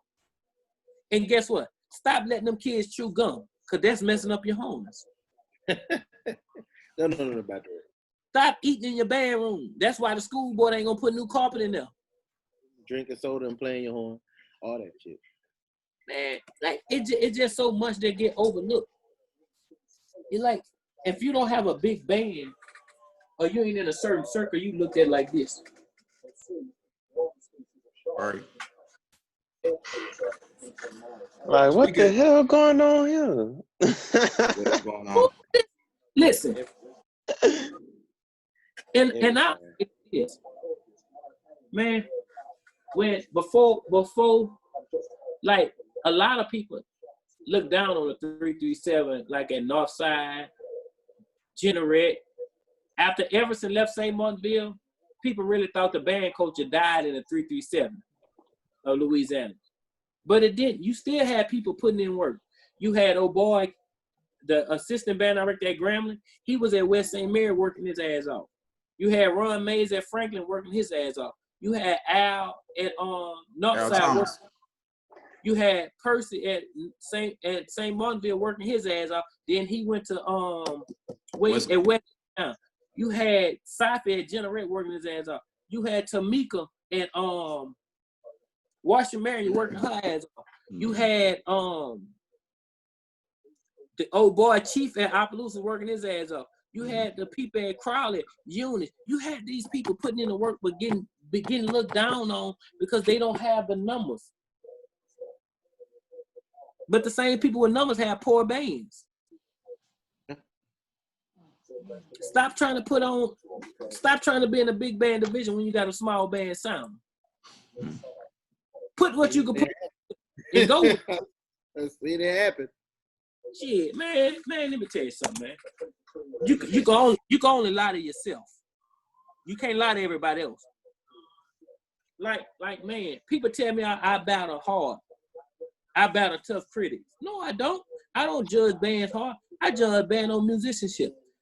Listen, to all the band heads that's watching these interviews and listen, stop trying to get MP3 sound out of 8-track. Tune your ears to what's going on. Go back to the foundation of music. Remember, these MP3s are cheater codes. Go listen to go learn Half these motherfuckers don't know how to use a wax vinyl radio. They lost. Right. How you move that and they scratch the music? That's how a lot of these bands sound.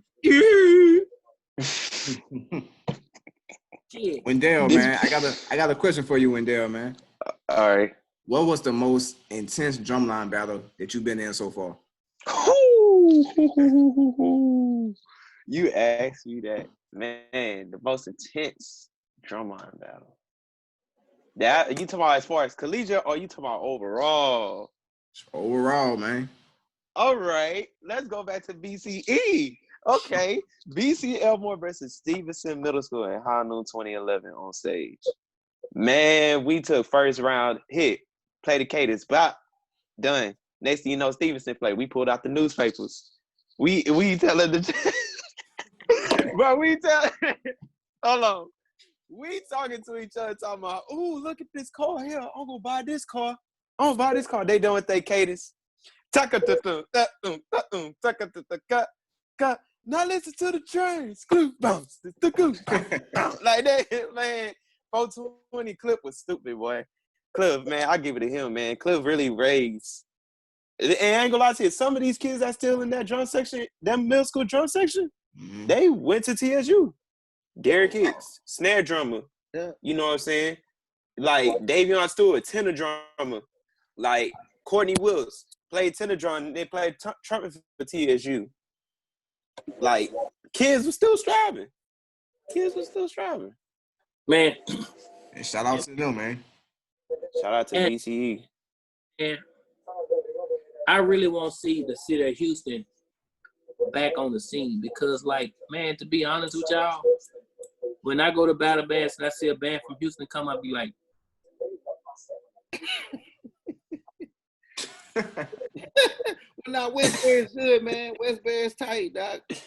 I respect Westbury when I see Westbury, but you only see Westbury at the battle of the bands in Port Arthur. Yeah. It's a lot of red tape on HISD trying to get out of town, man. He over there on the wrist side. See, everybody don't know this here. Everybody say Westbury's in Houston. Westbury is actually in the town corporation Bel Air on the west side of Houston. In Bel Air. They're located over there. Yeah. See, I know that. He know it. Well, divide. Yeah. Wendell. Yeah. Do you know who Andrew is? Andrew who? The old Texas Southern drum major. Andrew. Yes, I've heard of him. How you don't know Andrew? He was I know. He was the starting drum drum major in Texas Southern history. You talking about action? You talking about action? You talking about, preach? You talking about action? Action? He a preacher now? What Yeah. He He a preacher. I was with Action today. Doing, huh? The little short Andrew was drum major in 95, 96 when Texas Southern used to be in the SWAC championship. Yes, I know him. He was marching with Action. Action marching 85, and I know little Andrew. I know Andrew. No. I know Patrick Rivers. Andrew was 96, 94, 95. Okay, so he was right after Patrick Rivers. Y'all got in I heard trouble. his name before. Huh. He was the drum major when y'all got in trouble. Yeah. Tokyo. No, I'm just saying. I'm just putting you in the time frame. But watch this. I've been around Texas Southern so long. I remember Cinnamon used to play snare. I met Cinnamon when he was on snare drum. Cinnamon? Wow. Cinnamon. We have a whole cadence named Cinnamon. That's what I know. I heard of Kid Cinnamon before. Man, let me tell you something. Hey, they got to hate me, but they got to love me. Right. I argue facts, not biases. You know Landon Taylor? If I see him, I know him. Basha, you know who Landon Taylor is. I do know Landon. He was the last drum major that wrote for TSU. That was like 15 years ago. Landon wrote for 15 3 years straight, and not a single director wrote any music. It was Landon, Robert Lauder, and 2 other people that wrote a lot of stuff for Texas Southern. That was the last drum major that wrote music 15 years ago, and look at the time now in 2020. Now, right? the only drum major I didn't actually got that I'm really up to par with was my Masonic brother Trent. Johnston. Trent Johnson. LSO. Phone Train. Shout out to him. KK Side. Follow me off, but shout out to him, man. Shout out to him. But For real. man, you got to understand the things that was going on in Houston that made Houston band seem great. You had the Robert Thorntons. You had the Mark Gardens. You had what it is, Madison. The Butlers. The Benjamin Butlers. For high school level. You talking Like, about high school? You talking about Steve Jackson, Ronald Thornton Jr. He said Mark Gordon, Ronald Thornton Sr., Ranford Joseph. Yeah. Ran a lot of things. Ren Joseph. Before you got Roderick Little, who was a percussionist, Ren put Worthing on the map, period. Ren changed the whole Funk Train style when he got there from Yates. Because if you knew Funk Train before 94, it was a whole different sound from when Ren and KP came and changed the actual sound of it. Ren Joseph did a lot of things. He's actually the finance coordinator in A-Leaf right now. He's doing some big things. And we did a whole performance for him on Black History Month. Yeah, we did a whole performance for him. Hey, people always say Texas schools never go to Mardi Gras, but MB Smiley always marched. Went to Mardi Gras. No, they always marched the parade in Morgan City. Yeah. You know how I know?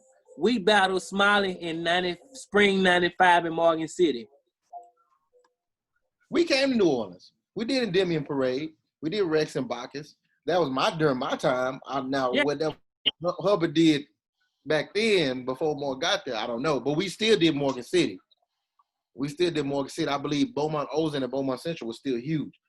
Ozan was like 220. They had a band partner from Prairie View. Man, you gotta think about this, man. People forget about good history. They only bring up the negative history. Like, man, I don't care what nobody say. I would take that Willow Rig band and put them in the city of New Orleans against anybody. That 400 piece. 96, 97, 98, 99. And Marshall. Somebody said the best show style bands in Houston right now is Westbury and Marshall. What y'all think? That's true. Everybody else trash. That's true because they kept themselves up to par. That's true because they kept themselves up to par. We ain't gonna lie. I haven't seen Marshall other than a parade, so you can't just stick. Marshall just got here. I mean, Darwin got them sounding good. They don't sound bad. They don't sound flashy. Let me talk about overall band program. Let me give you a little hint. You want to know why Westbury's straight and sound and decent for the past couple years? Because Mr. Reginald stick to foundation. He stick to his plan. And also, he bring on his Southern brothers that gonna help build it. You know, Mr. Major, my church member. Mitch Major. Yeah, Mr. Mr. Major go to me and Mr. Major go to the same church. I was the altar boy. He was sitting on the pew. You talking about Mellow Five Fellow himself? Yep. Hey, Wendell, the same people that you be talking to that's band director now, I remember them being in college. I met them when they was freshman and sophomore. History. Man, listen. What Lenny Joseph said, Marshall did a whole 2-ballot band. Lenny, look, man, I don't look at other bands. That's just me. It's nothing against Darwin. Darwin, again, one of my Ocean brothers. He cool. I'm just saying, like, when we talk about Houston, I look at longevity. I don't look at bands like, oh, well, what's the name of the coldest in the city because of this 1 year. Like, you got to do some other stuff. If you look at other programs in other cities, you're not just gonna give Landry Walker the best band or number 2 band out for 1 year. You're gonna make them earn it because anybody can have a good year. That can happen. I mean, fam, you could have a middle school come. I don't even know if you old enough to remember, fam, when the K used to go at it with Reed. When Lowe was yeah. I remember that. 1 year they was on top. Then the next year Carver came up behind him and Reed was smashing on everybody too. I think PJ was still playing in the band on trumpet. Like it was. No, it varies. You got to have that consistency. So he's just starting. So if he's the best right now, I agree with you. But let time Well, tell. then the other thing that people got to realize, you could be great in your area because there's no competition. True. I mean, you got Winter Red. They're the same size. You know what I mean? What fix your face? You gotta look like that. Man, only band that could leave Houston and go get somebody like Port Arthur a challenge is Westbury. Beaumont United. Yeah, Beaumont United. Yeah, I said it. I say it again. The Dragon himself, Mark Martin. The Dragon. I like Mark. I like Mark as a person. Head to head, Westbury a Dragon. Really? I don't know. That's tough. That's tough. What are y'all listening to? That's really tough. I'm listening to what you're saying, but I'm like, I don't know. It depends on what day it is. It's what day and what It depends on what day time it is. I'm just saying. I'm being honest. It depends on what day it is. This Houston is funny. When you stay ready, you don't have to get ready. I understand that, but I'm saying Houston bands just like the weather. It could be raining this morning, 30 degrees below zero right now, and then sunshine 102 degrees by 2 o'clock. You need to have all kinds of clothes in your car. But guess what though? I mean, so Alex, guess what though, Alex? What? Beaumont is his own city. He's That's not true. But he still compete with Port Arthur. He got to because I'm talking about from the city. I'm talking about from 77033. Okay. 77033. Okay. Oh, zip code. Okay. Okay, if we said it like that. All right, I'm gonna put it to you like this here. We come up with $10,000. Okay. All right. What top 3 bands you could bring from Houston to go against anybody? Why you put me in that situation like that? I'm just saying, one day in that too. Head on and you put me in. Why put me in this situation? No, I'm asking. If you said, if you won't let me pick from Texas, or you gonna let me pick from Houston? Houston, Dallas, straight. You said $10,000. Beaumont United. I can pick from the surrounding areas too of Houston. Within a toll bridge. Shit. Because Westbury for sure. That's one. I can't count Marshall because Marshall's outside the toll bridge. Exactly. So guess what? To me, once you get past what that is back there, the toll bridge, you're no longer in Houston, you're in another area. Pearland don't count. Something like that. Yeah. Houston still owns it, but yeah, I get you. Man, that come on now, man. That's just like claiming Baytown. It's not gonna happen. But Harris County still owns it, so it doesn't matter what they do. He should have said the county. He should have said the county instead of the city. He should have said the county. But guess what though? But guess what though? If I send an invitation to that school, it's not gonna have Harris County, Texas. It's gonna have that city is in, not Houston, Texas. That's true. So all right, let me give you an example. If I send an invite to John Eric to Kenny Collins, yeah, it's gonna say Marrero, Louisiana, not New Orleans, Louisiana. That's I see what you're saying. It's within a drive distance, so you can't attach it. On the music scene, Houston really don't have nothing to make nobody be a threat about. Why you think when they have battle bands, people come? Now, if you want to really pick Texas band that pose a threat everywhere, you got Reagan. You got what is Reagan High from over there by Austin? Yeah, Roy. Yeah, Roy's a good band director. No, yeah, Reagan. Yeah, Reagan sound good. Reagan sound good. He's a white guy, right? Yeah. He played 2-bit PV. That's Roy. His band director was from Southern. Oh, No, Roy that's Geis, Reagan. yeah. That's Reagan. Yeah, you said Reagan. Yeah, that's Roy. Not Royal. His name is Rory. Roy Geis. Roy Geis. He played tuba. Preview, yeah. They nice. Okay. Then you got to pick Westbury. Then you got to say Port Arthur. Then you got to slide to Dallas and say Cedar Hill. With Derek and you got Skyline, you got Carter, Skyline. You got Sock. Doc is a good one. Yeah. You got a whole bunch of schools out in Dallas that come down. Alto, you can't forget Alto. Yeah, shout out to Alto You Alto. cannot forget Alto. Alto and Nacogdoches. That don't count. That's East Texas. But it's But they're Possibly still in being real. Texas. I know. But he could just drive over the bridge and be in Louisiana. but I'm just still, Hey, he count. but yeah, he count. And I'll say this live. When he was at Worthy, Yeah. I served him. And Mardi Gras Gals. I mean, if you got yeah, all right. I mean, I think XFA had a bad setup at Worthing. Who? They weren't trying to support that man building the program. If we putting it out there for him, I really think Yeah, he was He was set up. Anybody go over there set up for failure? Yeah, he was battling uphill, fam, and he did the right thing. Like I just told some of the band directors, he moved. I would have did the same thing. He asked me, man. He was talking to me about John Lee. I said, man, if you can find something in Texas, stay because you're gonna get the money. That's true. And listen, it's not always about a program. And you got families to live.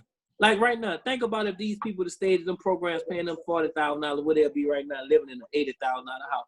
They'll be flip-flop down, wishing for $600.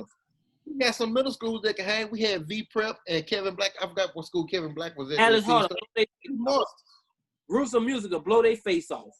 Oh no. Oh man. Is you crazy? I can show you a clip of mine at Ortiz. I don't think so. No, my 50 trumpets. but whatever. I mean, man, Roots of Music blow y'all. It is what it is. No, You don't have to sit there. What I'm saying is this. When people think about Texas, there's no big band in Houston that nobody afraid of. You have to think about this, Alex. Early 2000s, before the hurricanes came and destroyed everything, when people went to battle the bands in Houston, they used to be worried about Willow Ridge. They used to be worried about Smiley. They used to be worried about them schools. You know what I'm saying? Now all Houston bands in the medium, a small band category. That's true. I mean, give them time. Give them time, man. What Give Darwin time. And Thurgood Marshall, give him time. He's doing good. He's doing good. He's doing good over there. I'm talking about the other schools that have been struggling before. Jack Yates supposed to be an outstanding program. And I'm gonna tell you something. When you look at bands, Jack Yates, Southern Lab, and Grambling High School, none of them three schools should not be a top-tier battling programs across the country because they too close connected to high schools. To the HBCU. Too much musicianship goes on around them programs not to be solid. Yeah. But again, then that brings us back to earlier conversations, though, Ricky. You talking about band programs where core is not dominant. Core is not dominant in New Orleans. Core is not dominant in Louisiana. The culture, marching band, 8 to 5, modified military is dominant in the boot. In Houston, that shit don't matter. If you ain't got ones in UIL, nobody is hiring you. They're not even looking at you at this point. Like UIL ain't no joke. They got everything on lock. You'll be a whole out here with no job if you don't do this UIL shit. Like But guess what though? Jackson, Mississippi bands got to do the same thing Houston do. Not to the extent they make us do. They will make you cut your whole damn marching season if your ass don't come up with a UIL show that's credible. Guess what? They take it out your budget. You don't even get to keep that money. Whatever you got, it's $4,000 going to UIL. Alex, I watched Christopher Little come to Natchez High School in 2013 and do a UL performance, core style. Yep. Drum majors went out there like J State, but guess what they did? Chop, chop, do, bong. Woo! I'm like, what the fuck is going on? I want to see some nigga shit. You come to see this? I want to see some nigga shit. But guess what? And it's not against Mississippi band because Jet Hill, Natchez High, what was that? Provine. I forgot what other school that was. Provine. Provine. Those schools are awesome. Provine. I guarantee you. I promise you. And anybody in the comment section that's from Houston, back me up on this. If you bring them schools down here and put them in UIL, they will fail horribly. Tell them put their best show together. Even Whitehaven, bring it down here to Houston and go to a UIL competition and watch the racism destroy your band. Yeah, they gonna destroy it. Piece. Every single step they take, every bad tone they hear, every slight bit of your culture that they hear, they're gonna kill it. They're not going to give you an option. They don't even have people to judge our stuff. And when you try to do stuff, they talk about you like a dog and still want you to come back. I'm telling you, bro, it's a losing battle. And you guess what? Learn core style and beat them like Ronald Thornton did. Learn it, whoop their ass, and then do what you want to do because they can't beat you, or just ultimately just be dusted away. That's all. When you go there and get that done to you, that's a wake-up call, and it's called ego trip. It's not really a wake-up call. The old method is, Alex, the old saying is, you either gonna shit or get off the pot. That's true. But how do you shit and get off the pot when the odds are learn how to be that person? Exactly. What you think I'm doing right now? What you think I'm doing right now? Hey, prime example. Hey, prime example. LSU head band director. Yeah. The black guy, huh? Yeah, it came from Jackson State. Yeah. Went to Jackson State. Mm-hmm. But again, that's Louisiana. You talking about Texas. We talking about LSU. I know, but you're talking about Louisiana versus Texas. You talking about a state that I don't give a damn. We got our own education system against America. I mean, you competing. You talking about people that make a move on the fly. Texas don't give a damn. Let me tell you how powerful it is, though. Let me get it out. Let me tell you how powerful it is. You can get certification anywhere in the USA, and you can Google it. You can do whatever you do. I guarantee you it's a fact. You can get certification in anything teaching in the USA. When you bring your ass to Texas, you got to take that test again because they say your education is not good enough. Somebody from Louisiana tell me that I'm right. When you bring your ass down here from Louisiana, Mississippi, Alabama, Georgia, Michigan, I don't give a damn. Texas don't give a shit about your education. You get down here, son, that's not good enough. Take this test over again and show me that you know what you're doing. But when you get your certification in Texas, you can take it anywhere in the United States and teach. Anywhere. Man, listen, I know what you mean. I'm a certified pharmacy technician in 50 states right now. All I got to do is apply for the board. I'm waiting on my pharmacy stuff to come back from the state of Texas right now. You know what I'm saying? We got about 5 more minutes before we shut it down. Shut it down. Yeah, for sure. So, hold on, y'all. Can y'all hear me? Yeah. So, my question would be, with building hum, what's the next steps? What's the next steps of you building numbers? Will you reach out to fellow hum members, old hum members that march everywhere else across the country to come back home? I have. He hit the nail on the butter at Basha. He put the nail on the butter for real. And listen. I reached out. And to everybody in the band culture, make sure home is straight before you go somewhere else. Please. Oh my God. I feel like stop leaving home with a wrinkled coat. It's 2020. It's 2020, bro. It's 2020, bro. I feel like that, like, coming back home needs to be like mandatory instead of forget home. Like that's stuff dead. Like, it's 2020. Like, time has changed. Time need to change. Like, come on now.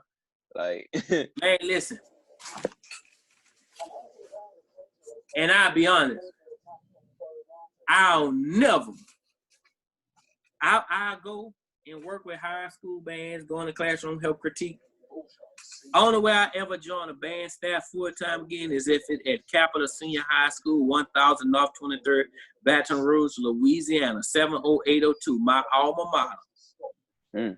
Because I want to see home thrive. Mm-hmm. I want to see home successful. And if anybody currently looking for a job, Capital High School is looking for a band director, last I heard. Shout out to Capital.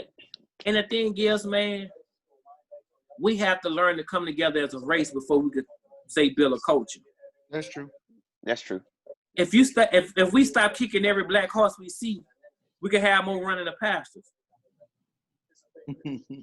That's true. We could have more people leading the flock. Fellas, I enjoyed y'all. Call of Duty is calling my name. And, So, Man, so- you and me both. The Avengers beta is calling my name. I still got a fifth of Crown Peach up there in the corner I gotta get rid of. Alex, man, send me your PSN, bro. Send me your PSN. All right. All right. Y'all dudes playing PlayStation and shit. I'm over here simping moonshine and shit. This But dude, like, hey, to be honest with y'all, man, Wendell, this is my first time seeing you, my first time meeting you, man. And I'll say this, man. Much love for coming on the show. Much love for staying at Texas Southern after Gip stepped down. Keep pushing the ocean. CC waterbound. If you can't swim, about to drown. Drown in the ocean. I learned that in 95. Thank you. So at the end of the day, man, to all my students from Washington, Maryland that march in the ocean. Yeah, I got students that I was under me that march at the ocean. Yeah. Hey, man. Hey, Southern drum major. Trayvon, shout out. He marched under me at Washington, Maryland. I put him on F-on from trumpet. Get him, Ricky. Man, shout out to Texas Southern University. Angelo played tuba. Shout out to Ocean of Soul, man. Angelo that played tuba. Man, let me tell y'all something. The most sleeper from Texas Southern, shout out to my boy Corey Stone. Corey. Know about Corey, okay. Know about Ricky. I like you, man. You cool, bro. I like cool, you. very cool. He real cool. Ricky, He you real good, cool. baby. Corey came from Beaumont Central. Yeah, you know Corey. Okay. Yeah, let me. Man, let me tell y'all something. Ricky know everybody, man. I know. Hey, man. he know everybody. He know me. He on his know me hit list. Let me do my shout outs and get my ass out of here. And just like y'all drum major, he from Opelousas. Yeah. So shout out to Tam. Shout out to Mark Martin, Alex Frazier, Trent Johnson, Javon Pollard. Thank you for that teaching in the trenches. It was awesome, my brother. Wilbur Rollins and Low Rollins. You know, I appreciate y'all. Big ass T on that hat. You know what I'm saying? That's right. I like to give out my shout out. Texas. I didn't say Mark Martin, Reginald Washington, Mr. Lee, especially Gip. If you're watching, my dude, man, we love you. We miss you. We appreciate everything you did at Texas Southern. Go somewhere, dog, and destroy the world. I love y'all, man. I'm out. All right, man. All right. I like to give my shout outs. I would like to say shout out to my family. I love my mama. My mama's asleep right now. Shout out to Prof D, Dr. D. Shout out to Gip. Shout out to Prof Gray. Shout out to GQ, Kappa Kappa Psi. Shout out to Sigma Theta. Shout out to my brother. Shout out to all my bandmates. Shout out to my whole band, the Ocean of Soul. Shout out to everybody, man. Please watch this interview. This is a reality check. Thank you for having me. You know what I'm saying? I'm very appreciative of meeting Ricky. Wendell, before you go, I got one question for you. Yes. What drum major squad have y'all taken the L to? Ooh. You talking about as far as this year? This year? I ain't gonna lie to you. We took an L to PV because I slipped because of my boot. We took an L to PV. You never admit you was the call. At least he kept it real. Hey, what do you think about J State drum major? Same tradition, but they just modern. Same tradition, but different dudes because they got the in the car. They got Nate. Shout out to Nate.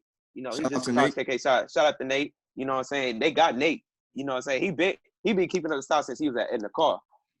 So they got him. I remember when Nate got chosen for drum major. Nate was chubby. Oh wow. Yeah, I see he lost a lot of weight. Yeah, Nate slimmed down. Hey, but man, man, stay on a positive note, bro. You know, man, just keep God first. The ocean gonna return. And one shout out, man, to Clarence Gibson for all the music he has sent me over the years that I always requested from him, and the thing that he done for the band world. And also, man, huge shout out to Nathan Hamer. Shout out to him, man. for the goodness that he done. And I think if Nate and Gip would have been that, and Gray would have been, and Professor D would have been a team at Texas Southern, they would have woke the band scene all the way up. Yeah. And you know, man, to everyone, stay safe in this COVID-19, y'all. Like, I talk shit, I bullshit, I don't cut the chase, but at the end of the day, I'm praying for all y'all. That God keep y'all covered in his blood, because this is serious. Like, because people are dying every day. It's people you know that's dying from this disease, this pandemic. Right. You know, so be careful. Wear your mask, stay 6 feet apart. You know, do the right thing. Because we want band to return full swing. Right. We need it. For sure. Straight out the gate. Wendell, man, I appreciate it, man. Like I say, man, send me your PSN, and yeah, For sure. we're gonna get it in, bro. Vet, all right. For sure. All right. All right, Ricky. All right, buddy.